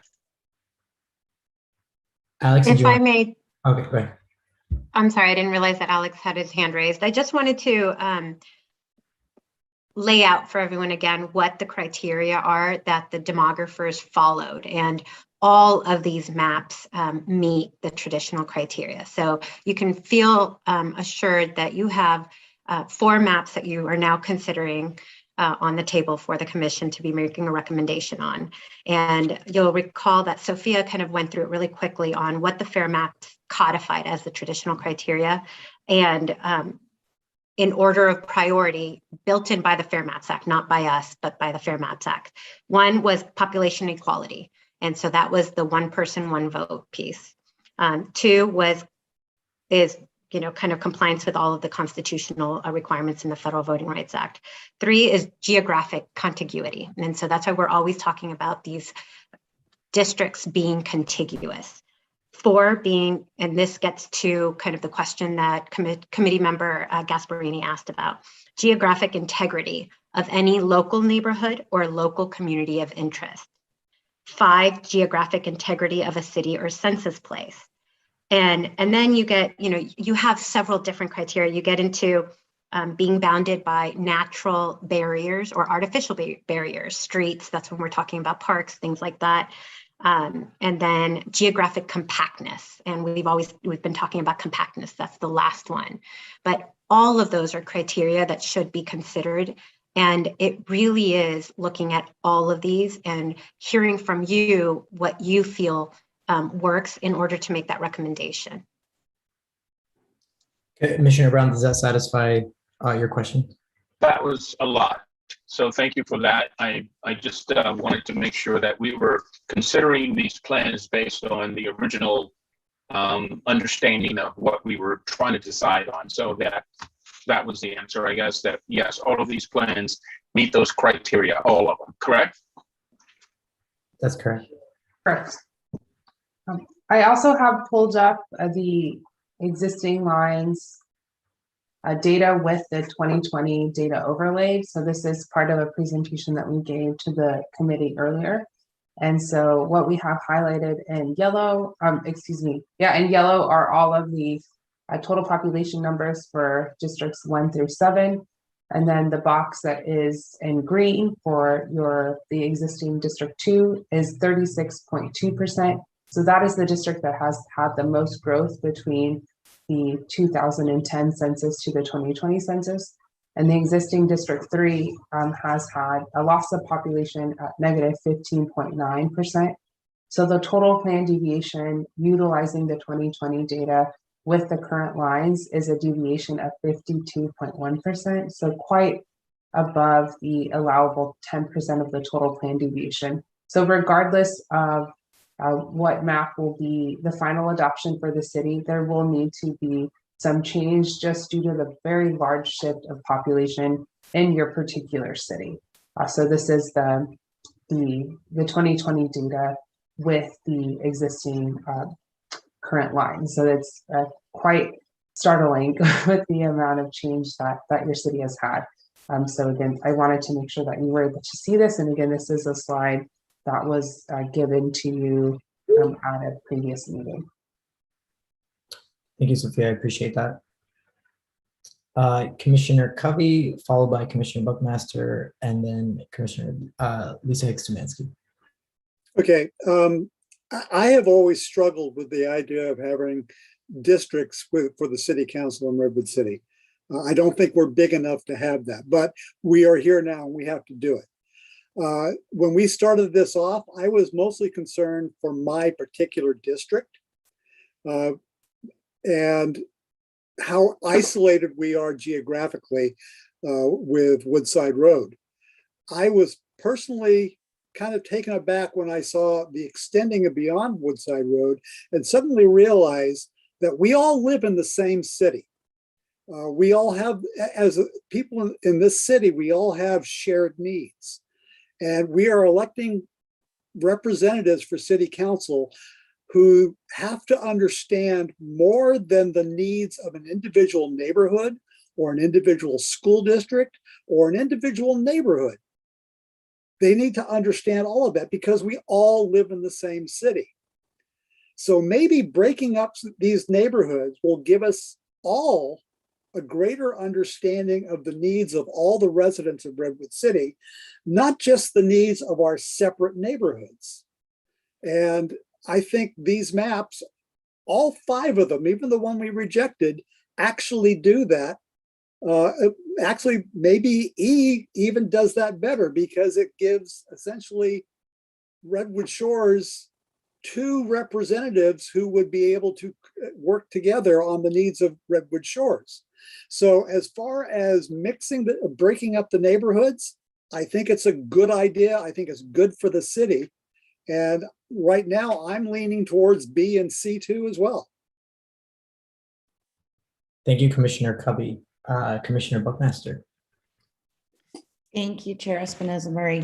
I agree with, I'm really leaning right now towards B and C2 and B from the original, from our original. I really want to thank the staff for listening. You really, especially with C2, you listened to us. And I still want to go back to kind of what Lou said. We are in this situation, we're doing this district elections, but we all know that we are all here because we love Redwood City. We are residents of Redwood City and we want what's best for the entire community. And I think that's why I know I'm here. It's not just one neighborhood. And I'm hoping our future leaders, in our current council will see that we're all in what is best for the community as a whole. And so for me, I look at neighborhoods, but I also look at them as my neighbors. I live in Redwood Shores, but whoever lives in Mountain Carmel, that's my neighbor. We're residents of Redwood City. So I'm really on my end leaning towards B and C too. So I just wanted to thank everybody for being part of this together. It's been a wonderful group to work with. So thank you. And thank you, Chair Espinoza Murray, for your leadership. Thanks, Commissioner Buckmaster. The sentiments are, they go both ways. I appreciate that. Commissioner Hicks-Domansky. I really appreciate everybody's comments.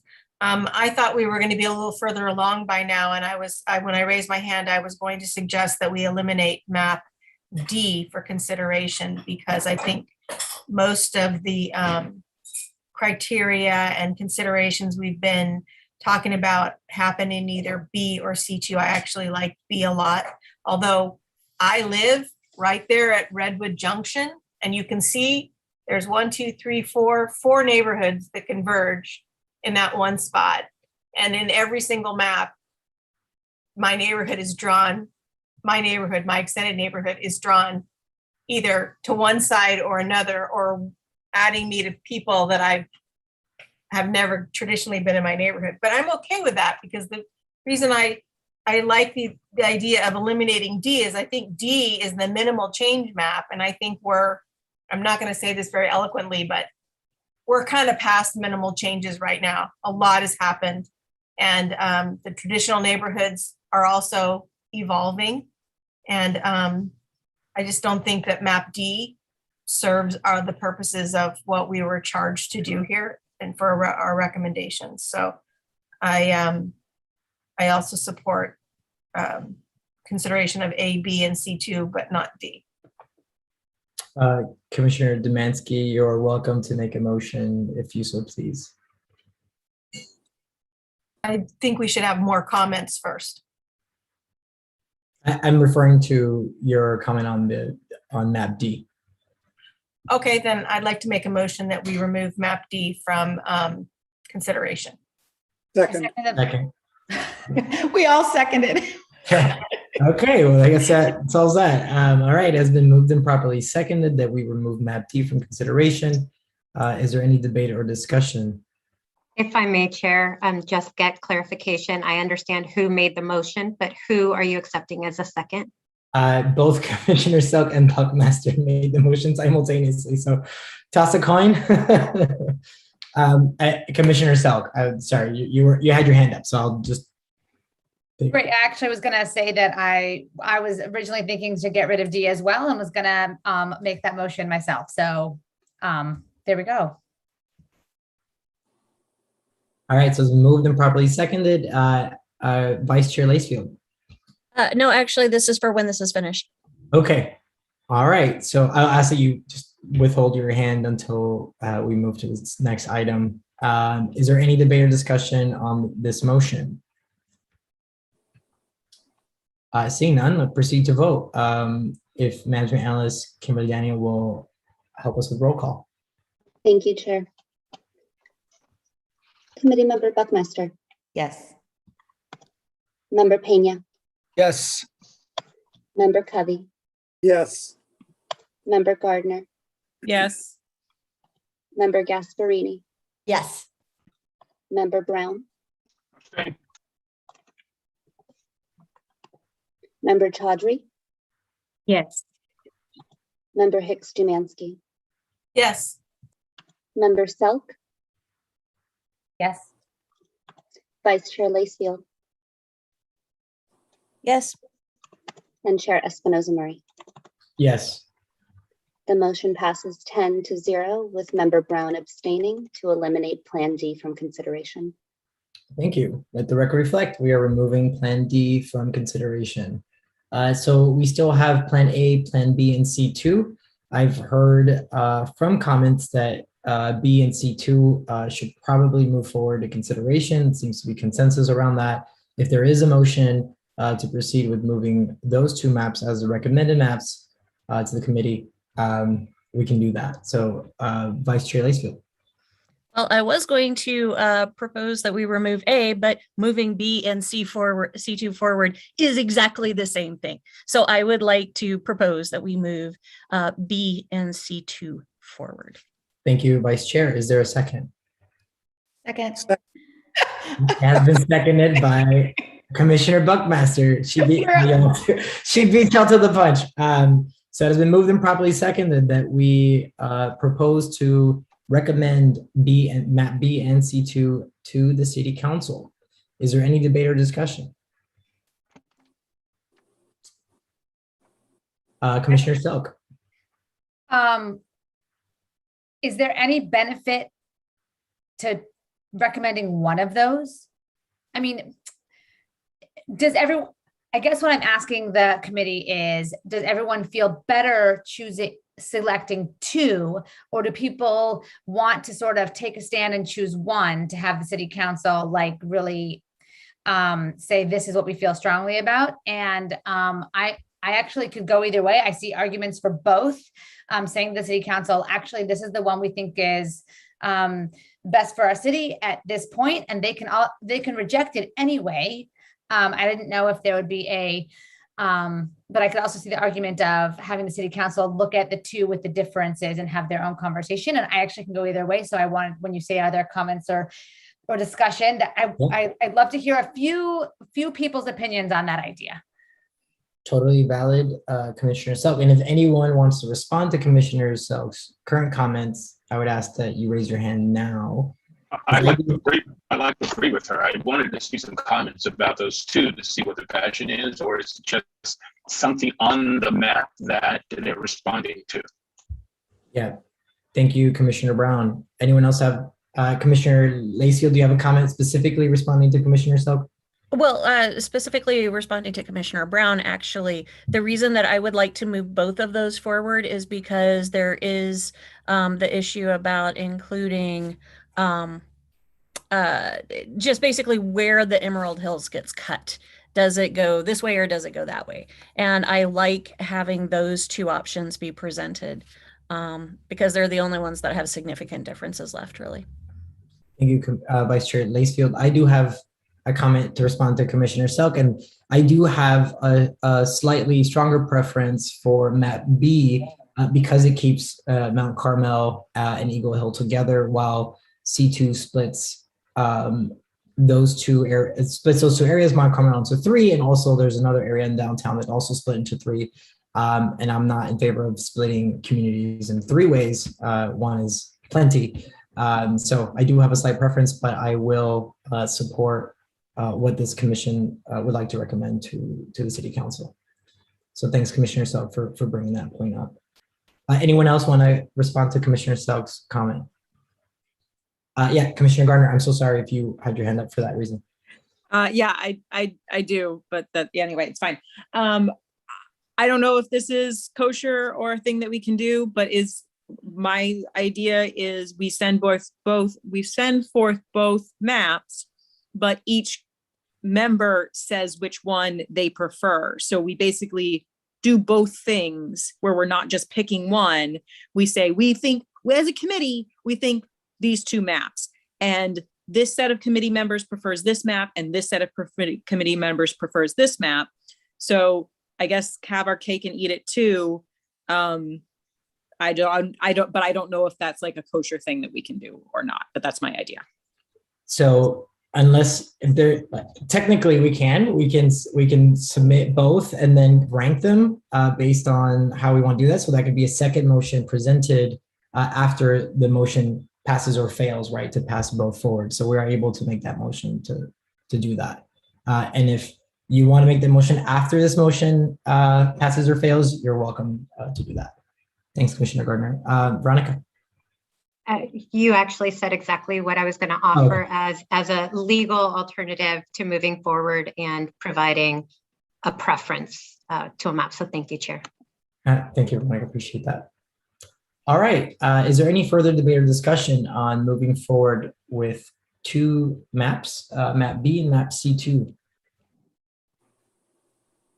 I'd like to just ask this question. So I appreciate the fact that we want to talk about preferences within this committee. It sounds like we have consensus on two maps, but doing preference. My only hesitancy in doing preferences is we are only 11 members of an $89,000 people community. And so if we show a preference for one or the other, does that, and let's say the council then has its own dialogue and the community gets more involved at the council level, but then perhaps is it going with the majority of the two by preference? I just don't want to lead the conversation in any way. I want them to have a very open dialogue about two different viewpoints. One viewpoint doesn't necessarily take neighborhood associations in as the rule of thumb, and the other one takes more of the continuity, the contiguous, and the communities of interest in mind. And I think they provide both contrast. And so I will go either way, as Commissioner or Committee Member Selk said. If it is the preference of this committee to give a priority or a preference, I certainly will. I do know what mine is, but I just worry about it sending a majority message when I feel like they're diversely different, and it'd be great to have an equal conversation and an equal playing field for the community at this level. Yeah, thanks for those comments, Commissioner Gasparini. If it's okay with Commissioner Selk, I want to give Commissioner Chaudhry the mic because they haven't spoken yet. So is that okay? All right, thanks. Commissioner Chaudhry, go ahead. Right. Thank you so much. I think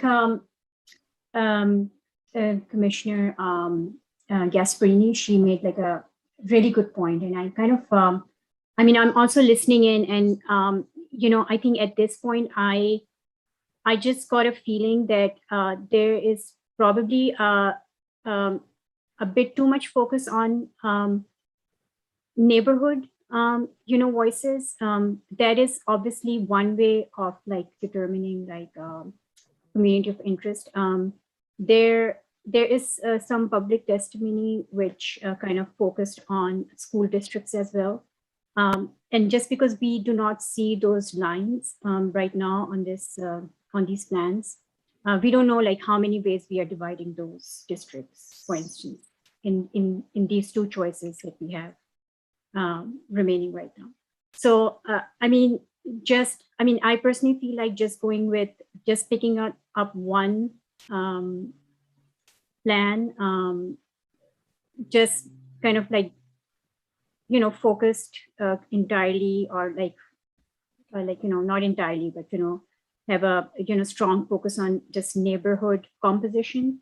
I don't know, it just feel like it's just like a very like a single kind of a focus. It doesn't seem like it has many other dimensions or voices. It's just my thought. Okay, thank you, Commissioner Chaudhry. I appreciate you providing that insight. Commissioner Selk. I just got the dreaded message that my internet connection is unstable. So if you can't hear me, let me know. You're good. Okay.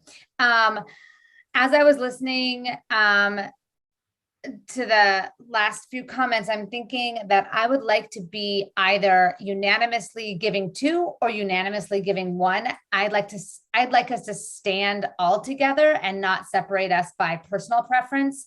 After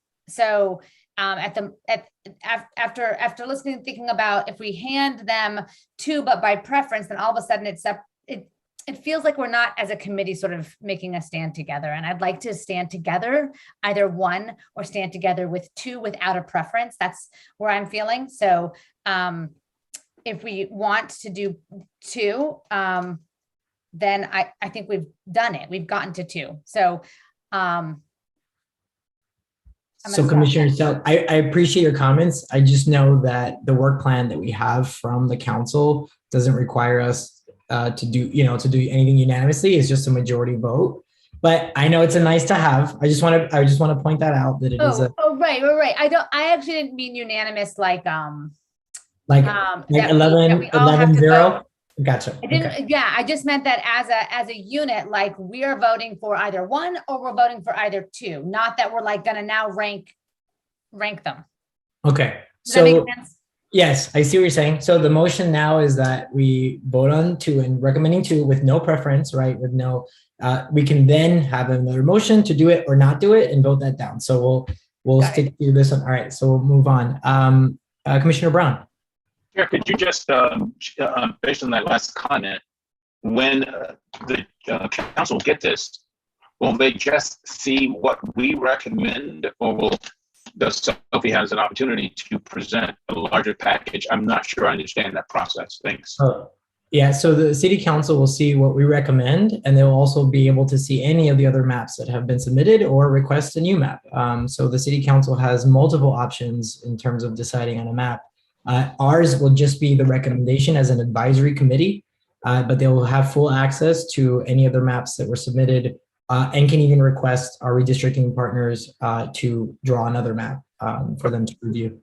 A unanimous vote for either 2 or 1 would have impact, but not the end all deal, correct? That's right. Yeah, that's right. Sophia or Alex, did you want to add to that, or did I fully answer that? I was putting my hand up, but you basically covered it. Okay. As part of the entire package, we'll be bringing back 5 maps. Will be part of the record that's going to come to the council so that they know exactly what you as a committee were considering at the time. And then also the vote, whatever final vote you take on whatever maps you decide to put forward. But these maps will be included in the packet to the city council on December 20th. Thank you, Alex. Appreciate that. All right. Is there any further debate or just? Oh, go ahead, City Attorney Ramirez. Thank you, Chair. Before you called for a vote, I did, want to thank the committee for all of your hard work.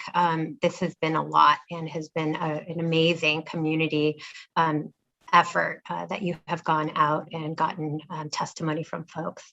I want to ask, as you're wrapping up, that the committee, honor the role, and we do need an affirmative vote of 7 out of 11. So it's not a simple majority. And so we would ask that everybody please vote either yes or no on the motion as we move forward so that we can carry that to the council. Thank you so much. Thank you, City Attorney Ramirez. Appreciate you reminding us that we do need 7 out of 11 votes to pass a recommendation based on our work plan established by the City Council. If there is no further debate or discussion, the motion on the floor is that we proceed with recommending 2 maps, Map B and Map C2, to the City Council as the official recommendation of the ARC committee. I'm going to ask Kimberly Daniels. She'll help us with roll call. Thank you, Chair. Member Buckmaster. Yes. Member Pena. Yes. Member Cubby. Yes. Member Gardner. Yes. Member Gasparini. Yes. Member Brown. Yes. Member Chaudhry.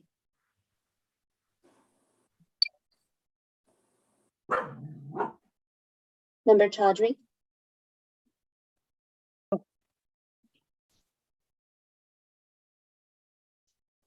Are you there? Yes. Thank Can you you. hear me? Yes, we can hear you. Just to confirm, that was a yes vote? Yes, my vote is yes. Thank you. Member Hicks Dumansky, Yes. Member Selk, Yes. Vice Chair Lacefield, Yes. and Chair Espinoza Murray. Yes. Thank you. The motion passes unanimously to propose the recommended maps of map B and C2 to the City Council. Thank you. So the committee has voted to advance map B and C2 to the City Council for consideration. At this time, I'd like for us to entertain the possibility of a motion to give city staff and consulting staff the ability to make de minimis changes to the recommended maps between the time that the committee makes a recommendation and the time that the City Council receives our report, in order to ensure compliance with the Fair Maps Act and other applicable laws. Sometimes in the drawing of maps, very tiny or minute changes may be needed to make sure that the census blocks are correct and things like that. So I hope that one of our committee members will make the motion and another would second it for us to give that opportunity for our partners, for city staff and our consultants to help us make these changes if necessary. I would like to make the motion. Hyla. Thank you, Vice Chair Lacefield. Is there a second? Second. Thank Megan. you. Thank you, Commissioner Gardner. It has been moved and properly seconded that we allow consulting staff and city staff to make de minimis changes to the recommended maps B and C2. Is there any debate or discussion? These de minimis small changes are just based on the number system as opposed to the lettering system and of that nature. Is that the de minimis changes you're speaking of, or are there different changes that you have in mind? Commissioner Brown, so sometimes when maps are drawn, because of how tedious it can be with the census blocks, there might be one that should have been included or not, and some small changes may be needed before they're submitted. So I would authorize city staff and our partners to make those tiny modifications. But in terms of numbering, that'll be based on a formula that is in our charter that will happen after the fact. Is that correct, Sophia, Veronica, Alex? No, I'm sorry. That was an incorrect slide Oh. reference, I think, to maybe another city that Redistricting Partners works with. But you're correct that the numbering will be coming later once the City Council has chosen a map and now has to determine in what order the candidates and the districts come forward with elections. That's when the numbering will come through. So thank you for that. But the minimis is just a protocol to present it to the council, correct? So de minimis is just, there are sometimes very technical minor changes that need to be done to maps, and we find them after the fact. We'd like to believe that our demographers can find them before, but as we're going through the maps, sometimes we find them. To tell you the truth, we have that same qualification, but once the council adopts the maps, because then we work with the county on the submission of the maps and have to sometimes make some minor changes. Again, it has to do with the census blocks and it's really technical. Sophia, I don't know if you'd like to speak to a little bit more, because I know you guys are always drawing. That's fine. I'm just curious. The de minimis is small, and if it's going to change the impact, it's not, though, correct? Yeah. That's right. Thank you, Commissioner Brown. Sophia, if you wanted to add, you can go ahead.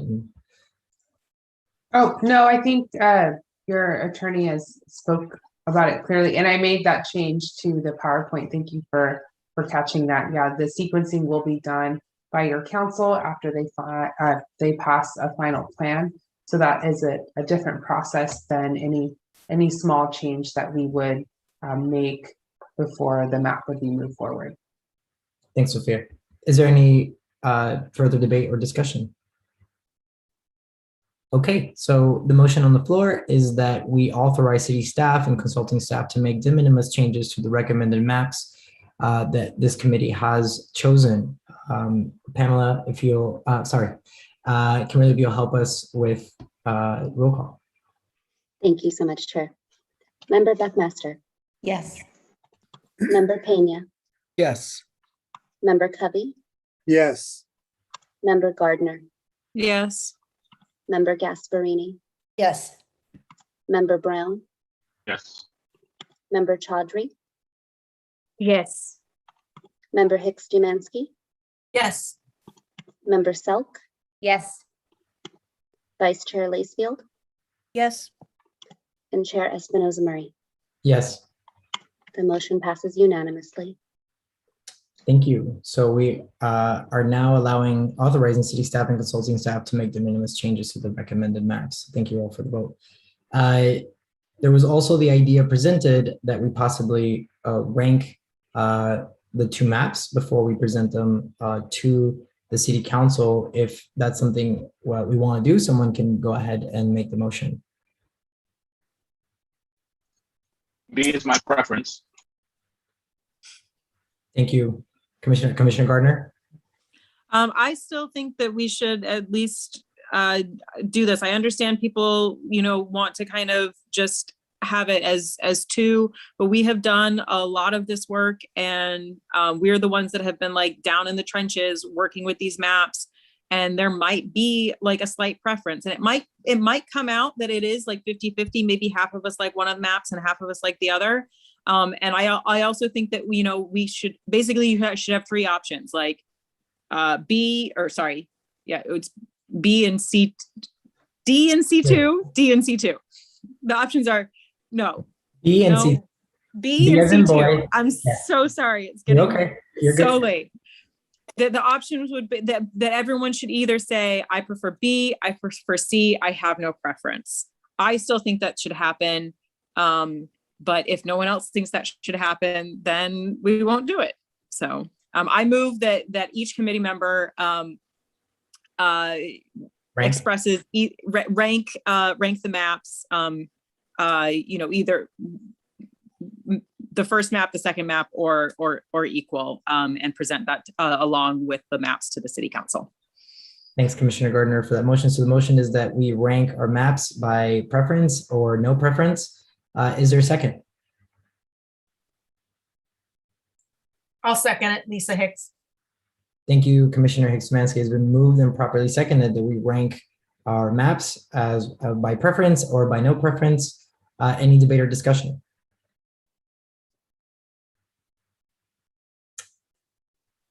All right. I do want to say that I do have a preference of a map, one over the other. My preference is B over C2. So I do hope that we can express a preference to the city council. Anyone else want to provide any debate or discussion?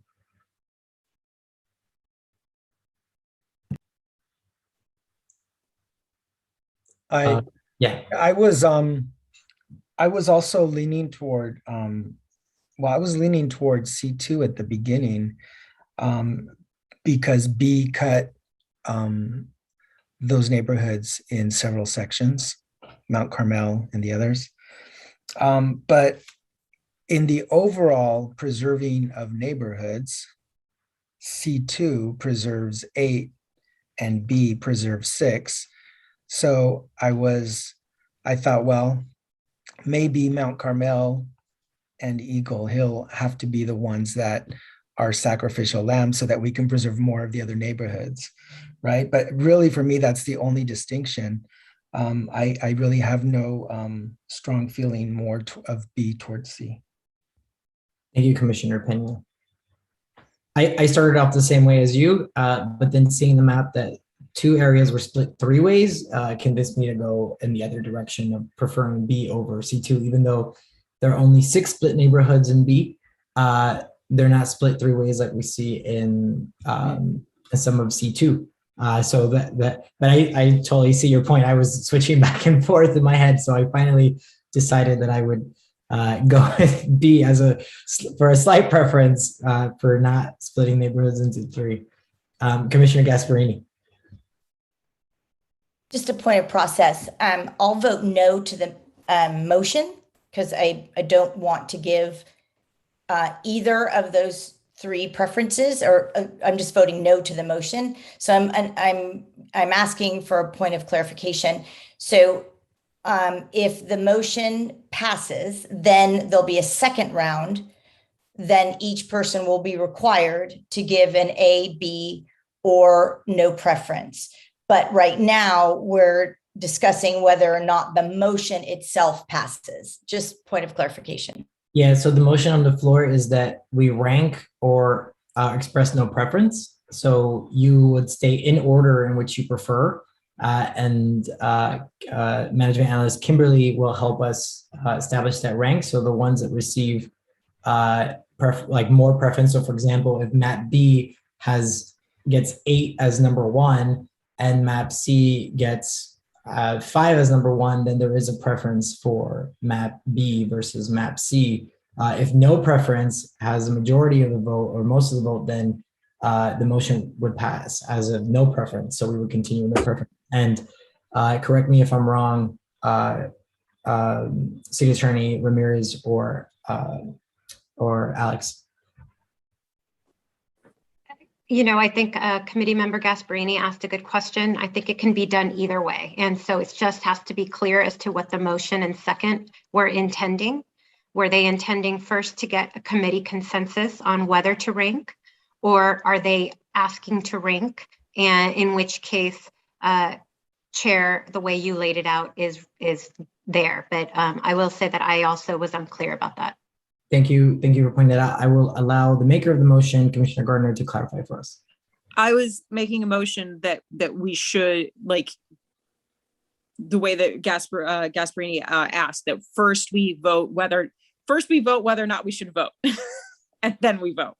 So, all right. So then the motion on what I understood and what I stated was that we would vote to rank or state no preference versus should we rank or not rank, right? So the motion that I restated was preference or no preference, or rank or no rank. And those are two different things. So you're saying that your motion was to vote rank or no rank. Is that correct? That is what I was intending to do. I guess I don't know if that's what people are excited to do or not, but anyway, that's what I was intending to do, was to vote to rank or not to rank, and then following. And then rank if we voted not to rank. If we voted to rank. And then rank if we voted to rank. Okay. All right. And Chair, because it was unclear as to the motion, we might want to ask the second if she still seconds. Yes, and that was going to be my next thing. So the seconder of the motion, do you second the rank or no rank motion? If you or anyone else wants to second that, then we can proceed with this as a main motion.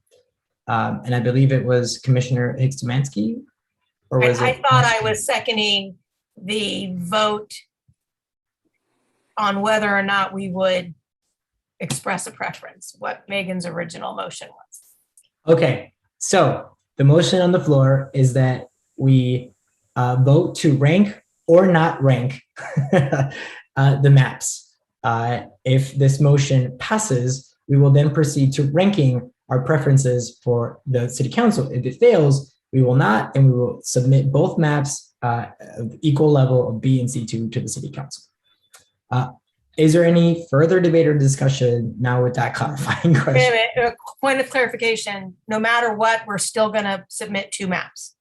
No matter what, we submit 2 maps. That is correct. Yeah.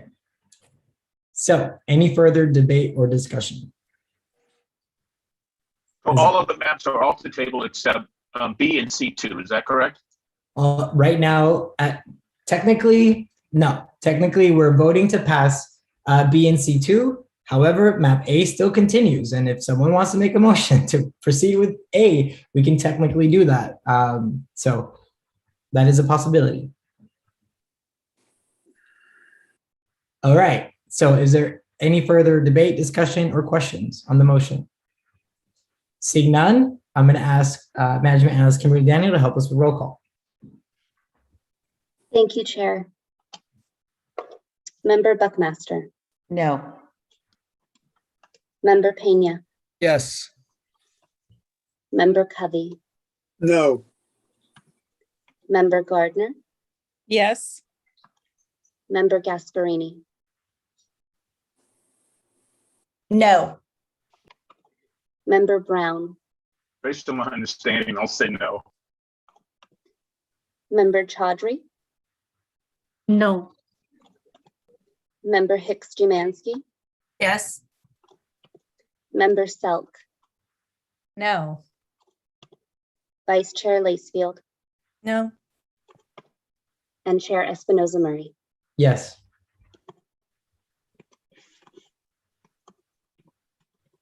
The motion fails with 7 noes and 4 yeses. All right, so there are currently no motions on the floor. Does anyone have any comments or motions that they'd like to raise?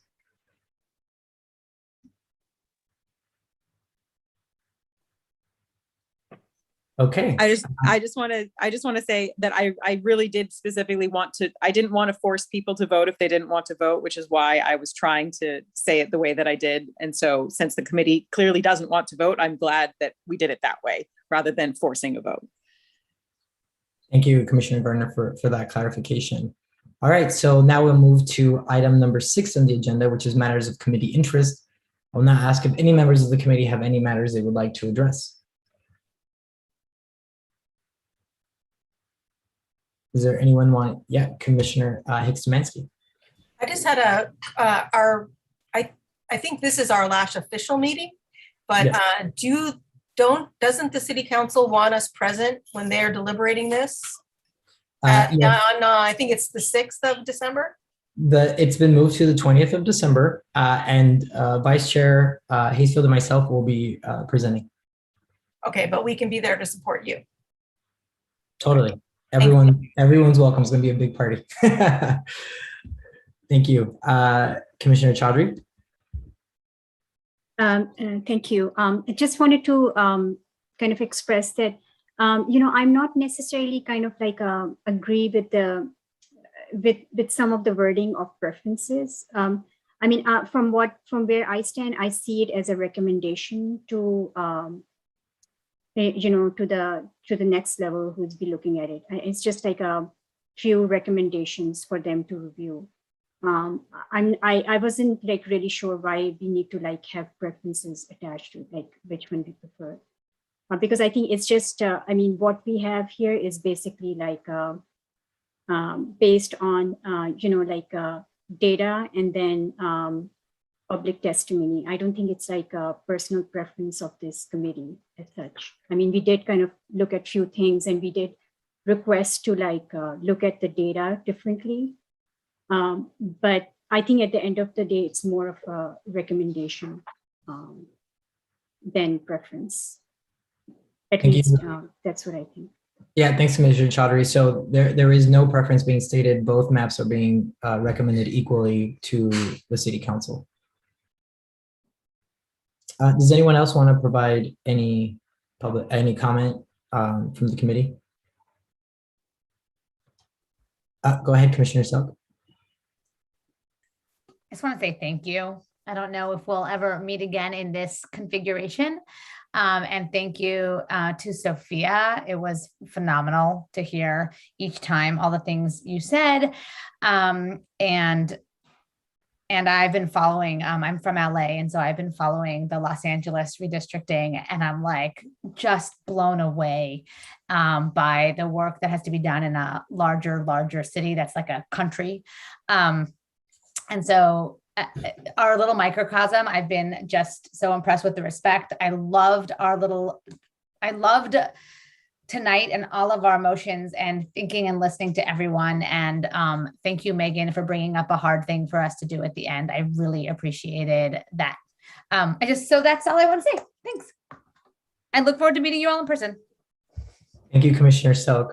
I did want to add some comments myself because I was part of another redistricting commission. I was on the county's redistricting commission, and very, very different experiences. I want to commend redistricting partners and city staff for being so professional, being timely, really keeping up with the work and making sure that we had everything we needed on time to be able to review and make good decisions. I also want to thank the members of this committee for really working together and just having this spirit of openness and teamwork. And even though we've never met in person, we've just established this rapport that I think has been absolutely beautiful for us to work together And there were disagreements, but they weren't hard. They were things we talked about and defended, and we had an open mind, and some of us changed our mind. I'm one of those people that came in here with some ideas that changed after hearing, more comments from the public and hearing comments from this committee. So I want to say thank you, because it has been a beautiful experience for us to come to this, and it's been months for us to get here. Y'all have spent a lot of time reviewing maps, being in trainings.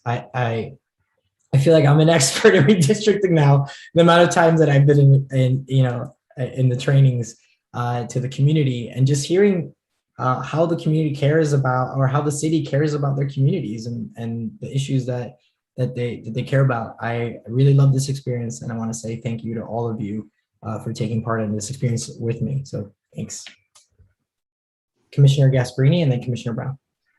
I know we're at the bewitching hour, but again, is it possible for us to be on gallery view, so we can just kind of see everybody's beautiful faces, to say like big hearts, and I look forward to seeing all of you in person. I love the fact that there was such diverse dialogue. It just shows that you can have a community of differences of opinions, and differences of color, and differences of ethnicity and backgrounds and gender, and really come to a place that committee member Selk came to, where we did have a majority, 100% majority of people agreeing that 2 maps should move forward, right? I mean, that was our commonality. I don't know if this is an appropriate place, because it's committee matters of interest. While we're done and we're over, I felt like the article that came out about Belmont and electing a mayor at large was really interesting. I just say that it was interesting. And if any of you have not read the article that came out, it's an interesting article to look at. And just to, as we all looked at district lines, it's another way of looking at your community. So I just offer that as something interesting to read about. But thank you to everybody. I've really not had an opportunity to work with a lot of you. And boy, I look forward to getting together about nonprofits and neighborhoods and communities and bike riding. Megan, I can't wait to go on a bike ride with you. I got a bike this year with COVID, and I'm with you on those streets. So can't wait to do a bike ride. Anytime, just hit me up. Wonderful. Thank you, Commissioner Gasparini. Commissioner Brown. I was just applauding. That's all. I was thank the team. It's been an incredible experience. My first, and I just wanted to extend my thanks to you and to the group. That's all. Thank you, Commissioner Brown. Appreciate it. Thank you for your time and service to this committee. Anyone else? All right. Well, I'm going to move to item number 7, and that's adjourning. This is the final meeting of the Advisory Redistricting Committee. Now that the committee has decided on our recommendations, the next time this topic will be discussed is at the December 20th City Council meeting, at which myself as chair and Vice Chair Lacefield will join city staff and redistricting partner staff to present the committee's recommendation to the City Council. During this meeting, the council will hold a public hearing to receive community testimony on the draft maps presented, and the City Council will discuss the next steps. We look forward to your participation at that meeting. As a reminder, the city will continue to accept community map submissions, and the City Council will consider all maps until a final vote is taken on the district map plan. If you want more information about redistricting or to submit a draft map for City Council consideration, visit the redistricting page at the city's website, redwoodcity.org/redistricting, or contact city staff at districtelections@redwoodcity.org. Thank you to all of you. Appreciate all of your hard work.